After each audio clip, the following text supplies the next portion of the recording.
ಶ್ರೀ ಗುರುಭ್ಯೋ ನಮಃ. ಹರಿಕಥಾಮೃತ ಸಾರದ 154ನೇ ಭಾಗವನ್ನು ಇವತ್ತಿನ ಈ ಬಲಿ ಪ್ರತಿಪತ್ತನ ದಿವಸ ನಾವು ಶ್ರವಣ ಮಾಡಬೇಕು. ಬೃಹತ್ ತಾರತಮ್ಯ ಸಂಧಿ ಅಂತ 23ನೇ ಸಂಧಿ ಅಥವಾ ಗುಣತಾರತಮ್ಯ ಸಂಧಿ 19 ಅಥವಾ 20ನೇ ಸಂಧಿ ಕೆಲವು ಪುಸ್ತಕಗಳಲ್ಲಿ. ಅದರ 21ನೇ ಪದ್ಯವನ್ನು ನಾವೀಗ ಶ್ರವಣ ಮಾಡಬೇಕು. ಅದಕ್ಕಿಂತ ಪೂರ್ವಭಾವಿಯಾಗಿ 20, 19, 18 ಶ್ಲೋಕಗಳಲ್ಲಿ ಏನು ವಿಷಯ ಬಂದಿದೆ ಅದನ್ನು ಮತ್ತೊಂದು ಬಾರಿ ಅನುವಾದ ನಾವು ಮಾಡಿಕೊಳ್ಬೇಕು. ಬಲಿ ಪ್ರತಿಪತ್ತನ ಈ ದಿವಸ ಕೇಳುವಂಥವ್ರು ಎಲ್ಲರಿಗೂ ಕೂಡ ನಮಸ್ಕಾರಗಳು ಮತ್ತು ಶುಭಾಶಯಗಳು. ಸಾಧ್ಯ ಆದರೆ ಇವತ್ತಿನ ದಿವಸ ಈಗ 20 ಪದ್ಯಗಳಾಗಿವೆ. ಇನ್ನು 9 ಪದ್ಯಗಳಿವೆ. ಒಂದೆರಡು ಪದ್ಯಗಳಲ್ಲಿ ಸ್ವಲ್ಪ ಕಠಿಣ ಅಂಶಗಳಿವೆ ಅಂತ ಬಿಟ್ಟರೆ ಮುಂದಿನ ಪದ್ಯಗಳಲ್ಲಿ ಹೆಚ್ಚು ಕಠಿಣ ಅಂಶಗಳೇನಿಲ್ಲ, ಹೆಚ್ಚು ಹೇಳಬೇಕಾದ್ದೇನಿಲ್ಲ. ಹಾಗಾಗಿ ಒಂದು ಶುಭ ದಿನ ಇದೆ. ಈ ಸಂಧಿಯನ್ನು ಇವತ್ತು ಸಮಾಪ್ತಿ ಮಾಡಿಬಿಟ್ರೆ ಒಳ್ಳೆಯದು ಅಂತ ಆಲೋಚನೆ ಇದೆ. ನಾವು ಕಳೆದ ದಿವಸ ಎಷ್ಟು ಜನ ಜೀವಿಯರಿದ್ದಾರೆ ಅಂತ ಅನ್ನೋದನ್ನು ಶ್ರವಣ ಮಾಡಿದ್ವಿ. ಸಾತ್ವಿಕರು, ರಾಜಸರು, ತಾಮಸರು ಅಂತ 3 ರೀತಿಯಾಗಿದ್ದಾರೆ. ಅವರು ಸಾತ್ವಿಕರು 3 ರೀತಿಯಾಗಿದ್ದಾರೆ, ರಾಜಸರು 3 ರೀತಿಯಾಗಿದ್ದಾರೆ ಮತ್ತು ತಾಮಸರು ಕೂಡ 3 ರೀತಿಯಾಗಿದ್ದಾರೆ ಅಂತ ಅನ್ನೋದನ್ನೆಲ್ಲ ಶ್ರವಣ ಮಾಡಿದ್ವಿ. ಅದರಲ್ಲಿ 4 ಜನ ಸಾತ್ವಿಕ ರಾಜಸರು, ಸಾತ್ವಿಕ ತಾಮಸರು ಮತ್ತು ರಾಜಸ ಸಾತ್ವಿಕರು ಇವರೆಲ್ಲ ಮುಕ್ತಿಗೆ ಯೋಗ್ಯರಾಗಿದ್ದಾರೆ. ರಾಜಸರು ಮತ್ತು ರಾಜಸ ತಾಮಸರು ಮತ್ತು ತಾಮಸ ಸಾತ್ವಿಕರು, ತಾಮಸ ರಾಜಸರು, ತಾಮಸ ತಾಮಸರು ಈ 4 ಜನ 4 ಗುಂಪುಗಳನ್ನವರು ಮುಕ್ತಿಗೆ ಯೋಗ್ಯರಾದವರು, 2 ಗುಂಪುಗಳು ನಿತ್ಯ ಸಂಸಾರಿಗಳಾದವರು, ಇನ್ನು 3 ಗುಂಪು ಏನಿದೆ ಅದು ತಮ್ಮ ಯೋಗ್ಯರಾದವರು. ಇಷ್ಟನ್ನು ನಾವು ಶ್ರವಣ ಮಾಡಿದ್ವಿ. ಇವನ ಪೋಲುವ ಪಾಪಿ ಜೀವರಿಲ್ಲ. ಈ ಕಲಿ ಏನಿದ್ದಾನೆ ಈತ ತಾಮಸನಾಗಿದ್ದಾನೆ ಅಂತ ಅನ್ನೋದನ್ನು ಕೂಡ ತಾಮಸನಾಗಿದ್ದಾನೆ ಅಂತ ಅನ್ನೋದನ್ನು ಶ್ರವಣ ಮಾಡಿದ್ವಿ. ಈತ ಬವರದೋಳು, ಬಂಗಾರದೋಳು, ನಟ ಯುವತಿ ದ್ಯೂತ ಅಪೇಯ ವೃಷದೋಳು, ಕವಿಸಿ ಮೋಹವ ಕೆಡಿಸುವನು ಎಂದರಿದು ತ್ಯಜಿಸುವುದು. ಈತ ಎಲ್ಲೆಲ್ಲಿದ್ದಾನೆ ಅಂತ ಅನ್ನೋದನ್ನೆಲ್ಲ ನಾವು ನೋಡಿದ್ವಿ. ನಿನ್ನೆ ಸಮಯ ಮುಕ್ತಾಯ ಆಗಿತ್ತಾದ್ರಿಂದ ಪೂರ್ಣವಾಗಿ ಹೇಳಲಿಕ್ಕಾಗಲಿಲ್ಲ. ಪಾಂಡವರ ಮೊಮ್ಮಗನಾದ ಪರೀಕ್ಷಿತ ರಾಜ ತಾನು ಆಡಳಿತ ಮಾಡ್ತಿದ್ದಾಗ ಒಂದು ಬಾರಿ ಕಲಿ ಪ್ರವೇಶ ಆಗಿದೆ ಈಗಾಗಲೇ ತನ್ನ ರಾಜ್ಯದಲ್ಲಿ ಅಂತ ಅವನಿಗೆ ಗೊತ್ತಾಯಿತು. ಹಾಗಾಗಿ ಆತ ಖಡ್ಗ ಹಿಡಿದು ಸಂಚಾರ ಮಾಡಲಿಕ್ಕೆ ಪ್ರಾರಂಭ ಮಾಡಿದ. ಒಂದು ಕಡೆ 3 ಕಾಲುಗಳನ್ನು ಕಳ್ಕೊಂಡಂತಹ ಒಂದೇ ಕಾಲಿಂದ ಕುಂಟ್ತಾ ಇರುವಂಥ ಒಂದು ಬಿಳಿ ಎತ್ತನ್ನು ನೋಡಿದ. ಮತ್ತೆ ಒಂದು ಆಕಳನ್ನು ಕೂಡ ನೋಡಿದ. ಅವುಗಳು ಕಣ್ಣೀರು ಇಡ್ತಿದ್ದನ್ನು ನೋಡಿದ. ಅವುಗಳ ಕಣ್ಣೀರಿಗೆ ಕಲಿಯೇ ಕಾರಣ ಅಂತ ಅನ್ನೋದನ್ನು ನೋಡಿದ. ಕಲಿಯನ್ನು ಸಂಹಾರ ಮಾಡ್ಲಿಕ್ಕೆ ಹೋದ. ನನಗೆಲ್ಲಾದರೂ ಒಂದು ಜಾಗದಲ್ಲಿ ಅವಕಾಶ ಕೊಡುವಂತ ಆತ ಕೇಳ್ಕೊಂಡ. ಆಗ ನನಗೆ ಈ ಶ್ಲೋಕಗಳೆಲ್ಲ ಈಗ ನೆನಪಿಲ್ಲ, ನೀವೆಲ್ಲ ಬಿಕಾಸ್ ಬಾರಿ ಭಾಗವತ ನೋಡಿದ್ದೀರಿ, ಮುಂದೆ ಕೂಡ ನಾವು ನೋಡೋರಿದ್ದೇವೆ. ಹಾಗಾಗಿ ಈ ಕಲಹದೊಳಗೆ, ಬಂಗಾರದೊಳಗೆ, ನಟ ಯುವತಿಯರೊಳಗೆ, ದ್ಯೂತದೊಳಗೆ, ಅಪೇಯದೊಳಗೆ ಈ ಕಡೆ ಎಲ್ಲ ಆತ ಕಲಿ ಇದ್ದಾನೆ. ಅದನ್ನು ನಾವು ತ್ಯಾಗ ಮಾಡಬೇಕು. ಕವಿಸಿ ಮೋಹವ ಕೆಡಿಸುವನು ಎಂದರಿದು ತ್ಯಜಿಸುವುದು. ಅದಕ್ಕೆ ಆ ಭಾಗವತದ 1ನೇ ಸ್ಕಂದದಲ್ಲಿ ತಾತ್ಪರ್ಯ ಕೂಡ ಇದೆ. ಭಾಗವತ ತಾತ್ಪರ್ಯ ನಿಷಿದ್ಧ ಅಲ್ಲದೇ ಇರುವಂಥ ಮದ್ಯ, ಸೌತ್ರಾಮಣಿ ಯಾಗ ಅಂತ ಕೆಲವೆಲ್ಲ ಯಾಗಗಳಿವೆ. ಆ ಯಾಗಗಳ ಆದ ಬಳಿಕ ಯಾಗದ ಶೇಷವಾಗಿ ಸ್ವಲ್ಪ ಮದ್ಯಪಾನ ಮಾಡೋದೆಲ್ಲ ಇದೆ. ಮದ್ಯಪಾನ ಅಂದರೆ ಅದೊಂದು ರೀತಿಯಾಗಿ ಸೋಮಪಾನದಂಥದ್ದೇ ಒಂದು ಮದ್ಯ ಇದ್ದಿರಬೇಕು. ಆಮೇಲೆ ಬಲಿ ಪ್ರತಿಪದನ ದಿವಸ ಜೂಜಾಡಬೇಕು ಅಂತ ಒಂದು ಸಂಪ್ರದಾಯ ಇದೆ. ಆಡಬೇಕು ಅಂತಲ್ಲ, ಆಡ್ತಾರೆ ಅಂತ ಸಂಪ್ರದಾಯ. ಇವೆಲ್ಲ ಭಾಗವತದ ವ್ಯಾಖ್ಯಾನಗಳಲ್ಲಿ ಕಂಡುಬರುವಂಥ ಕೆಲವು ಅಂಶಗಳು. ಭಾಗವತ ತಾತ್ಪರ್ಯದಲ್ಲಿ ಏನಿಲ್ಲ. ಬಲಿ ಪ್ರತಿಪತ್ತನ ದಿವಸ ಜೂಜಾಟ ಆಡ್ತಾರೆ. ಜೂಜಾಟವನ್ನೇ ಕಲಿಗೆ ಆಶ್ರಯ ಅಂತ ಹೇಳಿಬಿಟ್ರಲ್ಲ ಅಂತ ಪ್ರಶ್ನೆ. ಬಂಗಾರದೊಳಗೆ ಇದ್ದಾನೆ ಅಂತ ಹೇಳಿದ್ರಿ, ಅಪೇಯದೊಳಗೆ ಇದ್ದಾನೆ ಅಂತ ಹೇಳಿದ್ರಿ, ಇದೆಲ್ಲ ಹೇಗೆ ಅಂತಂದ್ರೆ ಅಲ್ಲಿ ಆಚಾರ್ಯರು ಒಂದೇ 2 ವಾಕ್ಯದಲ್ಲಿ ಸ್ಪಷ್ಟವಾದ ನಿರ್ಧಾರ ಕೊಡ್ತಾರೆ. ಯಾವುದು ನಿಷಿದ್ಧ ಅಲ್ಲವೋ, ವಿಹಿತ ಅಲ್ಲವೋ, ವಿಹಿತ ಅಲ್ಲದೇ ಇರುವಂಥ ಮದ್ಯ, ವಿಹಿತ ಅಲ್ಲದೇ ಇರುವಂಥ ಬಂಗಾರದ ಸಂಪತ್ತಿನ ಸಂಗ್ರಹ ಮತ್ತು ವಿಹಿತ ಅಲ್ಲದೇ ಇರುವಂಥ ಸ್ತ್ರೀಸಂಗನೂ ಏನು ಪೂರ್ಣವಾಗಿ ದುಷ್ಟ ಅಲ್ಲಲ್ಲ. ಹಾಗಾಗಿ ಯಾವುದು ವಿಹಿತವೋ ಅಲ್ಲಿ ಕಲಿ ಪ್ರವೇಶ ಇಲ್ಲ, ಯಾವುದು ವಿಹಿತ ಅಲ್ಲವೋ ಅಲ್ಲಿ ಕಲಿ ಪ್ರವೇಶ ಇದೆ ಅಂತ ಹೀಗೆ ಭಾಗವತ ತಾತ್ಪರ್ಯ ಅದರದ ಒಂದು ಸ್ಪಷ್ಟವಾದ ವಿವರವನ್ನು ಹೇಳ್ತದೆ. ಕಲಿಯ ಸ್ವಭಾವ ಎಂಥದ್ದು ಅಂತಂದರೆ ಯಾರು ಅಪ್ರಮತ್ತರಾಗಿರ್ತಾರೆ, ಭಾಗವತದಲ್ಲಿ ಹಾಗೆ ಶಬ್ದ ಇದೆ, ಯಾರು ಮೈಮರೆತು ಭಗವಂತನ ವಿಷಯದಲ್ಲಿ ಮೈಮರೆತು ಭಾಗವತರ ವಿಷಯದಲ್ಲಿ ಮೈಮರೆತು ವ್ಯವಹರಿಸ್ತಿರ್ತಾರೆ ಅಂಥವರ ಮೇಲೆ ತೋಳ ಎರಗಿದಂತೆ ಈ ಕಲಿ ಎರಗುತ್ತಾನೆ. ಅಂತೂ ಕಲಿಯ ಪ್ರಭಾವ ಎಲ್ಲಿ ಅಂದರೆ ಯಾರು ಮೈಮರ್ತಿರ್ತಾರೋ ಅವರಲ್ಲಿ ಮಾತ್ರ, ಯಾರು ಎಚ್ಚರದಿಂದಿರ್ತಾರೋ ಅವರಲ್ಲಿ ಕಲಿ ಎಂದು ಕೂಡ ಏನನ್ನು ಮಾಡಲಾರ ಅಂತ ಹೀಗಿದೆ. ಹಾಗಾಗಿ ಇಷ್ಟು ಜಾಗಗಳನ್ನು ಮಾತ್ರ ಆ ಪರೀಕ್ಷಿತ ರಾಜ ಆತನಿಗೆ ಕೊಟ್ಟ. ನಾವು ನಿತ್ಯ ಶಾಲಗ್ರಾಮಕ್ಕೆ ಕೂಡ ಹೇಳ್ತೀವಿ, ಶಾಲಗ್ರಾಮದಲ್ಲೇ ಕಲಿಯಿದ್ದಾನೆ ಅಂತ ಹೇಳ್ತೀವಿ. ಶಾಲಗ್ರಾಮವನ್ನು ಪೂಜಾ ಮಾಡುವ ಕೆಲಸ, ಶಾಸ್ತ್ರವನ್ನು ಪ್ರವಚನ ಮಾಡುವ ಕೆಲಸ, ಶಾಸ್ತ್ರವನ್ನು ಶ್ರವಣ ಮಾಡುವ ಕೆಲಸ, ಇದೆಲ್ಲ ಕಡೆ ಕೂಡ ಕಲಿಯಿದ್ದಾನೆ ಅಂತ ಅನ್ನೋದನ್ನು ಹಿಂದೊಂದ್ಸರಿ ನಾನು ಹೇಳಿದ್ದೆ. ಈ ಎಲ್ಲ ಕೆಲಸಗಳನ್ನು ಮಾಡುವಾಗ ನಾನು ಮಾಡ್ತಿದ್ದೇನೆ ಅನ್ನುವಂಥ ದುರಹಂಕಾರ ಇದೆಲ್ಲ ಬಂದುಬಿಟ್ರೆ ಅದೆಲ್ಲ ಕಲಿಯ ಪ್ರಭಾವ ಅಂತ ತಿಳ್ಕೊಳ್ಬೇಕು. ಹಾಗಾಗಿ ಈ ಎಲ್ಲ ಸಂದರ್ಭದಲ್ಲಿಯೂ ಕೂಡ ಕಲಿ ನಮ್ಮನ್ನೇನು ಮಾಡದೇ ಇರಲಿ ಅಂತ ನಾವು ಆ ಕಲಿಯ ಯುಗಕ್ಕೆ ಸಮೀಪದ ಅವತಾರ ಅಂದರೆ ಭಗವಂತ, ಕೃಷ್ಣನ ರೂಪಿಯಾದ ಭಗವಂತ, ಅವನನ್ನು ಧ್ಯಾನ ಮಾಡಬೇಕಷ್ಟೆ. ಹಾಗೆ ಧ್ಯಾನ ಮಾಡಿದರೆ ಆತ ಎಲ್ಲ ಥರದ ದೋಷಗಳನ್ನು ಕೂಡ ಪರಿಹಾರ ಮಾಡ್ತಾನೆ. ಮತ್ತೊಂದು ಸಂಗತಿ ಏನಂತಂದರೆ, ಆ ಪರೀಕ್ಷಿತ ರಾಜ ಕಲಿಯನ್ನು ಸ್ವಲ್ಪ ಅನಾದರ ಮಾಡಿದನು. ಈ ಕಲಿ ಹೇಳಿ ಅವನು ಸ್ವತಃ ಯಾರು ಎಚ್ಚರಿಕೆಯಿಂದ ಇರ್ತಾರೆ, ಯಾರು ಬುದ್ಧಿವಂತರಾಗಿರ್ತಾರೆ ಅವ್ರ ಮೇಲೆ ಆಕ್ರಮಣ ಮಾಡೋ ಶಕ್ತಿ ಇವನಿಗಿಲ್ಲ. ಯಾರು ಅಪ್ರಮತ್ತರಾಗಿರ್ತಾರೆ, ಯಾರು ಅವಿವೇಕಿಗಳಾಗಿರ್ತಾರೆ ಅವ್ರ ಮೇಲೆ ಮಾತ್ರ ಈತನ ಆಕ್ರಮಣ. ಮತ್ತು ಈತನ ಕಲಿಯುಗ ಏನಿದೆಯಲ್ಲ, ಇದು ಪುಣ್ಯಗಳನ್ನು ಮಾಡಿದರೆ ಬೇಗ ಫಲಿಸ್ತದೆ, ಪಾಪಗಳು ಪುಣ್ಯದಷ್ಟು ಬೇಗ ಫಲ ಕೊಡೋದಿಲ್ಲ. ಅಂತೂ ಬೇರೆ ಕೃತಾದಿಯುಗದಲ್ಲಿ ಯಾವ ಪುಣ್ಯದ ಫಲವನ್ನು ಅನುಭವಿಸ್ಲಿಕ್ಕೆ ನಾವು ಅದೆಷ್ಟು ಕರ್ಮಗಳನ್ನು ಮಾಡಬೇಕೋ ಅಷ್ಟು ಕರ್ಮಗಳನ್ನು ಇಲ್ಲಿ ಮಾಡಬೇಕಾಗಿಲ್ಲ. ಅಂತೂ ಪುಣ್ಯಕ್ಕೆ ಇಲ್ಲಿ ಫಲ ಹೆಚ್ಚಾದ್ರಿಂದ ಸ್ವಲ್ಪ ಕಲಿ ಅಲ್ಲಲ್ಲಿ ಪ್ರವೇಶ ಮಾಡ್ತಿರಲಿ, ಅಲ್ಲಲ್ಲಿ ಕಲಿ ಇರಲಿ. ಆ ಕಲಿಯ ಉಪಟಳವನ್ನು ಮೀರಿಯೇ ಜನ ಶ್ರವಣ ಮರಣ ನಿಧಿಧ್ಯಾಸನದಲ್ಲಿ ತೊಡಗಲಿ, ಅವ್ರಿಗೆ ಫಲ ಹೆಚ್ಚು ಸಿಗಿಬಿಡಲಿ. ಕಲಿಯನ್ನು ಪೂರ್ತಿ ನಾನು ನಿರ್ನಾಮ ಮಾಡಲಿಕ್ಕೆ ನನಗೂ ಆಗೋದಿಲ್ಲ. ಒಂದು ದೊಡ್ಡ ಡ್ಯಾಮ್ ಇದ್ದರೆ ಆ ಡ್ಯಾಮಿನ ಒತ್ತಡ ಪರಿಹಾರ ಮಾಡಲಿಕ್ಕೆ ಎಲ್ಲೋ ಒಂದು ಕಡೆ ಒಂದು ಲೆಟ್ಔಟ್ ಕೊಟ್ಟಿರ್ತಾರೆ. ಸ್ವಲ್ಪ ನೀರು ಹೋಗ್ತಿದ್ರೆ ಡ್ಯಾಮ್ ಸುರಕ್ಷಿತ ಆಗಿರ್ತದೆ. ಎಲ್ಲೋ ಅದಕ್ಕೆ ಲೆಟ್ಔಟ್ ಇಲ್ಲದೆ ಹೋದರೆ ಡ್ಯಾಮಿನ ಒತ್ತಡ ಹೆಚ್ಚಾಗ್ತದೆ. ಅದರಂತೆ ಕಲಿಗೆ ಒಂದಿಷ್ಟು ಅವಕಾಶ ಕೊಡೋಣ, ಅಲ್ಲಿರಲಿ ಆತ. ವಿವೇಕಿಗಳಾದವರು ಅವಷ್ಟದಿಂದ ದೂರ ಇದ್ದು ಅವರು ಭಗವದ್ಭಕ್ತರಾಗಿ ಬಾಳಿದರೆ ಅವ್ರಿಗೆ ಕಲಿ ಏನೂ ಮಾಡ್ಲಿಕ್ಕೆ ಆಗೋದಿಲ್ಲ. ಅಂಥವ್ರಿಗೆ ಕಲಿಯುಗದಿಂದ ಪ್ರಯೋಜನ ಹೆಚ್ಚು. ಹೀಗೆ ಆ ಭಾಗವತದ 1ನೇ ಸ್ಕಂದದಲ್ಲಿದೆ. ಇದನ್ನೆಲ್ಲ ಕಲಿಗೆ ಸಂಬಂಧಪಟ್ಟಂತೆ ನಾವು ಶ್ರವಣ ಮಾಡಬೇಕು. ಇದಾದ ಬಳಿಕ ನಾವು ನೋಡಬೇಕಾಗಿದ್ದೇನೆಂದರೆ, ಸಾತ್ವಿಕರು, ರಾಜಸರು, ತಾಮಸರು ಅಂತಿದ್ದಾರೆ. ಅವರು 3 ಜನ ಕೂಡ 3 ವಿಭಾಗ ಹೊಂದಿದ್ದಾರೆ ಅಂತ ನಾನು ಕಳೆದ ದಿವಸ ಹೇಳಿದ್ದೆ. ಅದಷ್ಟೇ ಅಲ್ಲ, 27 ವಿಭಾಗ ಮಾಡಲಿಕ್ಕೆ ಸಾಧ್ಯ ಇದೆ ಅನ್ನೋದು ಕೂಡ ನಾನು ಈ ಹರಿಕಥಾಮೃತ ಸಾರದ ಪಂಚರತ್ನ ಪ್ರಕಾಶಿಕ ವ್ಯಾಖ್ಯಾನದಲ್ಲಿದೆ ಅಂತ ಹೇಳಿದ್ದೆ. ಅದು ಹೇಗೆ ಅಂತಂದರೆ, ಅದಕ್ಕೊಂದು ದಿಗ್ದರ್ಶನ ಈ ಗೀತಾ ಪ್ರಸ್ಥಾನದ 18ನೇ ಅಧ್ಯಾಯದಲ್ಲಿ ಮತ್ತು ರಾಯರ ಗೀತಾ ವಿವೃತಿಯಲ್ಲಿದೆ. 27 ಪೂರ ಏನು ಅವ್ರು ಹೇಳಲಿಲ್ಲ, ಆದರೆ ಸಾತ್ವಿಕರಲ್ಲಿ 9 ಹೇಗೆ ಅಂತ ಹೇಳಿದ್ದಾರೆ. ಸಾತ್ವಿಕರು 9 ಹೇಗೆ ಅಂತ ಗೊತ್ತಾಗ್ಬಿಟ್ಟೆ, ರಾಜಸರು 9 ಹೇಗೆ, ತಾಮಸರು 9 ಹೇಗೆ ಅದು ಗೊತ್ತಾಗ್ಬಿಡ್ತದೆ. ಒಟ್ಟಾರೆ 27 ಅಂತ ಗೊತ್ತಾಗ್ಬಿಡ್ತದೆ ನಮಗೆ. ಅದೇನು ಅಂತಂದರೆ, ಪಿತೃಗಂಧರ್ವ ಮೊದಲಾದವರೆಲ್ಲ ಸಾತ್ವಿಕ ತಾಮಸರು. ಇದಕ್ಕೆ ಸಂಬಂಧಪಟ್ಟಂತೆ ರಾಯರ ವಾಕ್ಯಗಳನ್ನು ನಾನು ನಿನ್ನೆ ಓದಿದ್ದೆ. ಈಗ ಕನ್ನಡದಲ್ಲಿರುವಂಥ ಸಂಗತಿಗಳನ್ನ ಮಾತ್ರ ಹೇಳ್ತೇನೆ. ಪಿತೃಗಂಧರ್ವ ಮೊದಲಾದವರು ಸಾತ್ವಿಕ ತಾಮಸರು, ಮುನಿಗಳೆಲ್ಲ ಸಾತ್ವಿಕ ರಾಜಸರು, ಮತ್ತು ದೇವತೆಗಳು ಸಾತ್ವಿಕರು. ಆ ಸಾತ್ವಿಕರಲ್ಲಿಯೂ ಕೂಡ ಬೃಹಸ್ಪತಿ ಮೊದಲಾದವರು ಸಾತ್ವಿಕ ತಾಮಸರು, ಇಂದ್ರ ಸಾತ್ವಿಕ ರಾಜಸ, ಬ್ರಹ್ಮನಿಂದ ರುದ್ರನಿಂದ ಆರಂಭ ಮಾಡಿಕೊಂಡು ಬ್ರಹ್ಮನ ತನಕ ಅವರೆಲ್ಲ ಸಾತ್ವಿಕರು. ಆ ಸಾತ್ವಿಕರಲ್ಲಿಯೂ ಕೂಡ ಸಾತ್ವಿಕ ತಾಮಸ ಯಾರು? ರುದ್ರ.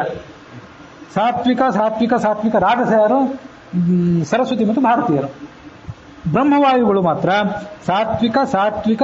ಸಾತ್ವಿಕರು. ಈ 9 ವಿಭಾಗ ಆಗೋದು. ಈ 9 ವಿಭಾಗ ನಾವು ತಿಳ್ಕೊಂಡ್ಬಿಟ್ರೆ, ಇದೇ ಥರ ರಾಜಸರಲ್ಲಿ ಕೂಡ ರಾಜಸರಾದವರು ರಾಜಸರು, ರಾಜಸ ಸಾತ್ವಿಕರು, ರಾಜಸ ತಾಮಸರು. ಹೀಗೆಲ್ಲರೂ ಕೂಡ ಇದೇ ಥರ ಹೇಳಿ ಮುಗಿಸಿಬಿಡಬಹುದು. ರಾಜಸ ತಾಮಸರು, ರಾಜಸ ಸಾತ್ವಿಕರು, ರಾಜಸರು 9 ವಿಭಾಗಗಳನ್ನು ರಾಜಸರಿಗೆ ಸಂಬಂಧಪಟ್ಟಂತೂ ಹೇಳ್ಬೋದು. ತಾಮಸರಿಗೂ ಕೂಡ ಕಲಿಯನ್ನ ತಾಮಸ ಅಂತ ಇಷ್ಟೇ ಹೇಳಿದ್ರಲ್ಲ, ತಮಸು ತಾಮಸ ಕಲಿ ಪುರಂದ್ರಿಯೋ. ವಸ್ತುತಃ ಕಲಿ ತಾಮಸ ಅವನನ್ನು ನಿರ್ನಾಮ ಮಾಡಲಿಕ್ಕೆ ಸಾತ್ವಿಕನಾದಂಥ ಭೀಮಸೇನ ಬಂದ. ಅದು ಎಂಥ ಅದನ್ನ ಆ ಕಲಿ ಮತ್ತು ದುರ್ಯೋಧನದ ಆ ಗದಾಯುದ್ಧದ ಪ್ರಸಂಗ ಅಂತಂದ್ರೆ, ಆ ಕಲಿಯ ದೋಷಗಳು ಯಾವುದೊಂದು ದುರಹಂಕಾರ, ದುರಾಗ್ರಹ, ಇವೆಲ್ಲ ಅದಕ್ಕೊಂದು ಗದಾದ ಏಟು. ಭೀಮಸೇನ ಮಹಾಬಾಹೋ ಗದಯ ಪೋಥಯ ಪ್ರಭೋ ಅಂತ ಅವ್ನು ಕೇಳಿದ ಮಾತದು. ಹಾಗಾಗಿ ಮಹಾಭಾರತ ಶ್ರವಣ ಏನು ನಿಂತಿಲ್ಲ, ಇನ್ನೂ ಮಹಾಭಾರತ ಶ್ರವಣ ಇದ್ದೇ ಇದೆ ಈ ಹರಿಕಥಾಮೃತಸಾರದ ನೆಪದಲ್ಲಿ ಕೂಡ. ಅವನು ತಾಮಸ, ಇವನು ಸಾತ್ವಿಕ. ಹೀಗೆ ಒಟ್ಟು 9 ಹೀಗೆ 27 ವಿಭಾಗಗಳಿವೆ. ಇದು ನಾನು ಹೇಳಿದ್ರೆ ನೀವೇ ಮಾಡ್ಕೊಳ್ಬೋದು, ಏನು ಕಷ್ಟದ್ದಲ್ಲ. 27 ವಿಭಾಗಗಳಿವೆ ಅಂತ ಪಂಚರತ್ನ ಪ್ರಕಾಶಿಕಗಳು ಏನು ಹೇಳ್ತಾರೆ, ಆ ಪ್ರಕಾರ ಅದನ್ನು ಗಮನಿಸಿ ನೋಡ್ಬೋದು ನಾವು. ಈಗ ಈ ಗೀತಾ ಭಗವದ್ಗೀತಾದಲ್ಲಿ 18ನೇ ಅಧ್ಯಾಯದಲ್ಲಿ ಇವೆಲ್ಲ ಸಂಗತಿಗಳನ್ನು ನಿನ್ನೆ ಹೇಳಿದೆ. ತ್ರೈವಿಧ್ಯರಾಗಿರ್ತಾರೆ, ರಾಜಸರು ಅಂತನವರಿದ್ದಾರೆ. ತ್ರೈವಿಧ್ಯ ಮಾತ್ರ ವಿಷ್ಣುವರಿಯೇ ಸರ್ವಾಧಿಕ್ಯ ಸಸಂಶಯ. ಭಗವಂತ ವಿಷ್ಣುವೇ ಸರ್ವೋತ್ತಮ ಅನ್ನೋದ್ರ ಬಗ್ಗೆ ಅದು ಸಂಶಯ. ಆದರೆ ಹಾಗಾದ್ರೆ ಬೇರೆ ದೇವತೆಯನ್ನು ಸರ್ವೋತ್ತಮ ಅಂತ ಒಪ್ತಾರ ಅಂದರೆ ಅನ್ಯಾಧಿಕ್ಯಂ ನಮನ್ಯಂತೆ, ಬೇರೆಯವರು ಸರ್ವೋತ್ತಮ ಅಂತೂ ನಂಬೋದಿಲ್ಲ. ಇವರು ರಾಜಸರು. ಇನ್ನು ತಾಮಸರು ಅಂತಿದ್ದಾರಲ್ಲ, ಅವರಿಗೆ ಭಗವಂತನ ಬಗ್ಗೆ ದ್ವೇಷ ಇಲ್ಲ, ಭಗವಂತನ ಬಗ್ಗೆ ಪ್ರೀತಿಯೂ ಇಲ್ಲ. ರಾಜಸಕ್ಕಿಂತ ಅವ್ರು ಕಡಿಮೆ ಅವರು. ಇವರಿಬ್ಬರು ಕೂಡ ನಿತ್ಯ ಸಂಸಾರಿಗಳಾಗಿದ್ದಾರೆ. ಸಾತ್ವಿಕರು, ಸಾತ್ವಿಕ ರಾಜಸರು, ಸಾತ್ವಿಕ ತಾಮಸರು, ರಾಜಸ ಸಾತ್ವಿಕರು. ಈ 4 ಜನ ಮುಕ್ತಿ ಯೋಗ್ಯರಾಗಿದ್ದಾರೆ. ರಾಜಸರು ಮತ್ತು ರಾಜಸ ತಾಮಸರು ಏನಾಗಿದ್ದಾರೆ, ಅವರು ನಿತ್ಯ ಸಂಸಾರಿಗಳಾಗಿದ್ದಾರೆ. ಇವೆಲ್ಲ ಸಂಗತಿಗಳನ್ನು ನೋಡಿದ್ರಿಂದ ಗೊತ್ತಾಗ್ತದೆ ಮುಕ್ತಿಗೆ ಹೋಗೋದು ಎಷ್ಟು ಕಷ್ಟ ಇದೆಯೋ ತಮಸ್ಸಿಗೆ ಹೋಗೋದು ಕೂಡ ಅಷ್ಟೇ ಸಾಧನೆಯನ್ನು, ಅಷ್ಟು ಪ್ರಬಲವಾದ ಸಾಧನೆಯನ್ನು ಅಪೇಕ್ಷೆ ಪಡ್ತದೆ. ಸ್ವರೂಪದಲ್ಲಿ ತಾಮಸನಾದಂತಹ ಕಲಿ ಅವನ ಪತ್ನಿಯಾದಂಥವರು ಅವರ ಅನ್ಯಾಯಗಳಾದವರು, ಅವರು ಮಾತ್ರ ತಮಸ್ಸಿಗೆ ಹೋಗ್ಲಿಕ್ಕೆ ಸಾಧ್ಯ. ಪರಿಪರಿಯಾಗಿ ಭಗವಂತನನ್ನು ನವವಿಧವಾಗಿ ದ್ವೇಷ ಮಾಡಬೇಕು, ಭಾಗವತರನ್ನು ದ್ವೇಷ ಮಾಡಬೇಕು. ಅಷ್ಟೆಲ್ಲ ಆದಾಗ ಮಾತ್ರ ತಮಸ್ಸಿಗೆ ಹೋಗ್ಲಿಕ್ಕೆ ಸಾಧ್ಯ. ಮುಕ್ತಿಗೆ ಹೋಗೋದು ಎಷ್ಟು ಸಾಧನೆಯನ್ನು ಅಪೇಕ್ಷೆ ಪಡ್ತದೋ ಹಾಗೆ ತಮಸ್ಸಿಗೆ ಹೋಗೋದು ಕೂಡ ಅಷ್ಟೇ ಸಾಧನೆಯನ್ನು ಅಪೇಕ್ಷೆ ಪಡ್ತದೆ. ಇವರಿಬ್ಬರು ರಾಜಸರು ಮತ್ತು ರಾಜಸ ತಾಮಸರು ಭಗವಂತ ಸರ್ವೋತ್ತಮ ಅಂತ ಅನ್ನೋದ್ರ ಬಗ್ಗೆ ಸಂಶಯ ಇದೆ. ಆದರೆ ಬೇರೆಯವರು ಸರ್ವೋತ್ತಮ ಅಂತ ತಿಳ್ಕೊಂಡಿಲ್ಲ ಇವರು. ಆದರೆ ತಾಮಸರಾದವರು ಬೇರೆಯವರು ಸರ್ವೋತ್ತಮ ಅಂತ ತಿಳ್ಕೊಂಡ್ಬಿಟ್ಟಿರ್ತಾರೆ.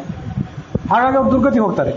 ಇವ್ರು ಯಾಕೆ ದುರ್ಗತಿಗೆ ಹೋಗೋದಿಲ್ಲ ಅಂತಂದ್ರೆ ಇವರಿಗೆ ಭಗವಂತ ಸರ್ವೋತ್ತಮ ಅನ್ನೋದ್ರ ಬಗ್ಗೆ ಸಂಶಯ, ಬೇರೆಯವರು ಸರ್ವೋತ್ತಮ ಅನ್ನೋದ್ರ ಬಗ್ಗೆ ಒಲವೇನಿಲ್ಲ.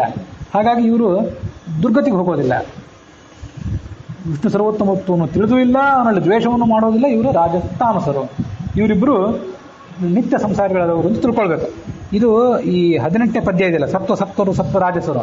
ಇಲ್ಲಿ ನಿತ್ಯಬದ್ಧ ರಜೋರಜರು ಉತ್ಪತ್ತಿ ಭೂಸ್ವರ್ಗದಳು, ನರಕದಿ ಪೃಥ್ವಿಯೊಳು ಸಂಚರಿಸುತ್ತಿಪ್ಪರು ರಜಸ ತಾಮಸರು. ಈ 5 ಮತ್ತು 6ನೇ ವಿಭಾಗಗಳು ನಿತ್ಯ ಸಂಸಾರಿಗಳಾದವರು ಅನ್ನೋದಕ್ಕಾಗಿ ಇಷ್ಟನ್ನೆಲ್ಲ ನಾನು ಹೇಳಿದೆ. ಇಲ್ಲಿ ಇದನ್ನು ನಾವು ತಿಳ್ಕೊಳ್ಬೇಕು. ತಾತ್ಪರ್ಯ ಏನು ಹೇಳ್ತದಂದ್ರೆ, ವಿಷ್ಣು ಕಿಂಚಿತ್ ಅಪ್ರೀತಿಯುಕ್ತ ತಾಮಸ ಮಧ್ಯೆ ಸಾತ್ವಿಕಾ ನರಾಧಮಾಹ. ಈ ತಾಮಸರು ಅಂತಿದ್ದಾರಲ್ಲ, ತಾಮಸರಲ್ಲಿ ತೀರಾ ಕೆಳಗಿನವರು ತಾಮಸ ಸಾತ್ವಿಕರು ಅಂತ ಅವ್ರನ್ನ ಕರೀತಾರೆ. ಅವ್ರೇನಂದ್ರೆ ವಿಷ್ಣು ಕಿಂಚಿತ್ ಅಪ್ರೀತಿಯುಕ್ತ, ಭಗವಂತನ ಬಗ್ಗೆ ಬಹಳ ದ್ವೇಷ ಇಲ್ಲ ಅವರಿಗೆ, ಅದು ಸ್ವಲ್ಪ ದ್ವೇಷ ಇದೆ. ದೊಡ್ಡ ದೈತ್ಯರೆಲ್ಲ ವಿಷ್ಣುವಿಗೆ ತಿರಸ್ಕಾರ ಮಾಡ್ತಿದ್ದಾಗ ಇವರು ಅಲ್ಲಿ ಹೋಗಿ ಜೈಕಾರ ಹಾಕ್ತಾರೆ.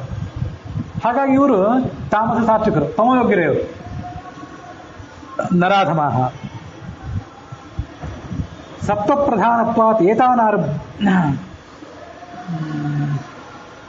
ರಾಜಸ ಸಾತ್ವಿಕೇಷ್ವೇವ ಶುದ್ಧ ಸಾತ್ವಿಕಾ ಕಿಂಚಿದ್ರಜೋಯುಕ್ತಾ ಸಮರಜೋಯುಕ್ತ ಸಾತ್ವಿಕಾ ಸತ್ವಾತ್ ಕಿಂಚಿತ್ ಊನತಮೋಯುಕ್ತ ಸಾತ್ವಿಕಾ ಇದು ವರ್ಣಭೇದ. ಇಲ್ಲಿ ನೋಡಿ, ಬ್ರಾಹ್ಮಣ, ಕ್ಷತ್ರಿಯ, ವೈಶ್ಯ, ಶೂದ್ರ ಅನ್ನುವಂಥ ಜಾತಿ ವಿಭಾಗ ಇದೆ. ಸ್ವರೂಪಕ್ಕೆ ಸಂಬಂಧಪಟ್ಟ ವರ್ಣ ವಿಭಾಗ. ವರ್ಣ ಅಂದರೆ ಬಣ್ಣ, ಮನುಷ್ಯನ ಮೂಲ ಬಣ್ಣ ಅಂದರೆ ಮೂಲ ವ್ಯಕ್ತಿತ್ವ ಅಂತ ಅರ್ಥ. ಆ ಭಾಗ ಎಲ್ಲಿದೆ, ಆ ವಿಭಾಗ ಎಲ್ಲಿ ಅಂತಂದರೆ ಅದು ರಾಜಸ ಸಾತ್ವಿಕರಲ್ಲಿ ಮಾತ್ರ. ಅವರು ಬ್ರಾಹ್ಮಣರು, ಆ ಬ್ರಾಹ್ಮಣರಿಗಿಂತ ಕಡಿಮೆ ಸತ್ವಗುಣ ಇದ್ದವರು ಕ್ಷತ್ರಿಯರು, ಮತ್ತು ರಜಸ್ಸು ತಮಸ್ಸು ಎರಡು ಸಮಾನವಾಗಿದ್ದವರು ವೈಶ್ಯರು, ಸ್ವಲ್ಪ ತಮಸ್ಸು ಹೆಚ್ಚಿದ್ದವರು. ಆದರೂ ತಮಸ್ಸು ಹೆಚ್ಚು ಕಾಣಿಸ್ತಿರ್ಬೋದು ಅವರಲ್ಲಿ, ಆದರೂ ಕೆಲವು ಸಜ್ಜನರೇ ಆಗಿರ್ತಾರೆ, ಅವರು ಶೂದ್ರರು. ಇವರೆಲ್ಲರೂ ಕೂಡ ಸಮರಜೋಯುಕ್ತರಾದ್ದರಿಂದ ಇವರೆಲ್ಲರೂ ಕೂಡ ಮುಕ್ತಿಯೋಗ್ಯರಾಗಿದ್ದಾರೆ. ಸತ್ವಪ್ರಧಾನತ್ವಾತ್ ಏತಾನಾರಭ್ಯ ಉತ್ತರೋತ್ತರಂ ಸರ್ವೇಪಿ ಮೋಕ್ಷಯೋಗ್ಯಾ. ಹರಿಕಥಾಮೃತಸಾರದಲ್ಲಿ ಬಂದಂಥ 9 ವಿಭಾಗಗಳಿವೆ ಅಲ್ಲ, ಅದರಲ್ಲಿ 1, 2, 3, 4 ವಿಭಾಗಗಳು, ಇವು 4 ಕೂಡ ಮುಕ್ತಿಗೆ ಯೋಗ್ಯವಾದಂಥ ವಿಭಾಗಗಳಿವು. ಯಾಕಂದರೆ ಸತ್ವಪ್ರಧಾನತ್ವಾತ್, ಸಾತ್ವಿಕರಲ್ಲಿ, ಸಾತ್ವಿಕ ರಾಜಸರಲ್ಲಿ, ಸಾತ್ವಿಕ ತಾಮಸರಲ್ಲಿ ಮತ್ತು ರಾಜಸ ಸಾತ್ವಿಕರಲ್ಲಿ, ಈ 4ರಲ್ಲಿಯೂ ಕೂಡ ಸತ್ವ ಅಂತ ಅನ್ನೋದು ಪ್ರಧಾನವಾಗಿದೆ. ಆ ಸತ್ವಗುಣ ಅಂತ ಅನ್ನೋದು ಜ್ಞಾನವನ್ನು ಹೆಚ್ಚಿಸ್ತದೆ. ಸತ್ವಂ ಸುಖೇ ಸಂಜಯತಿ ರಜಃ ಕರ್ಮಣಿ ಭಾರತ. ಸತ್ವದ ಲಕ್ಷಣವೇ ಅದು, ಜ್ಞಾನವನ್ನು ಹೆಚ್ಚಿಗೆ ಮಾಡೋದು. ಹಾಗಾಗಿ ಸತ್ವಾತ್ ಸಂಜಾಯತೆ ಜ್ಞಾನಂ ಅಂತ ಕೂಡ ಭಗವದ್ಗೀತಾದಲ್ಲಿ ಹೇಳಿದ್ದಾರೆ. ಹಾಗೆ ಹೇಳಿರೋದ್ರಿಂದ ಈ 4ರು ಕೂಡ ಮುಕ್ತಿಯೋಗ್ಯರು. ರಾಜಸರು ಮತ್ತು ರಾಜಸ ತಾಮಸರು ನಿತ್ಯ ಸಂಸಾರಿಗಳಾಗಿದ್ದಾರೆ. ತಾಮಸ ಸಾತ್ವಿಕರು, ತಾಮಸ ರಾಜಸರು, ತಾಮಸರು 3 ಜನ ತಮೋಯೋಗ್ಯರಾಗಿದ್ದಾರೆ ಅಂತ ತಿಳ್ಕೊಳ್ಬೇಕು.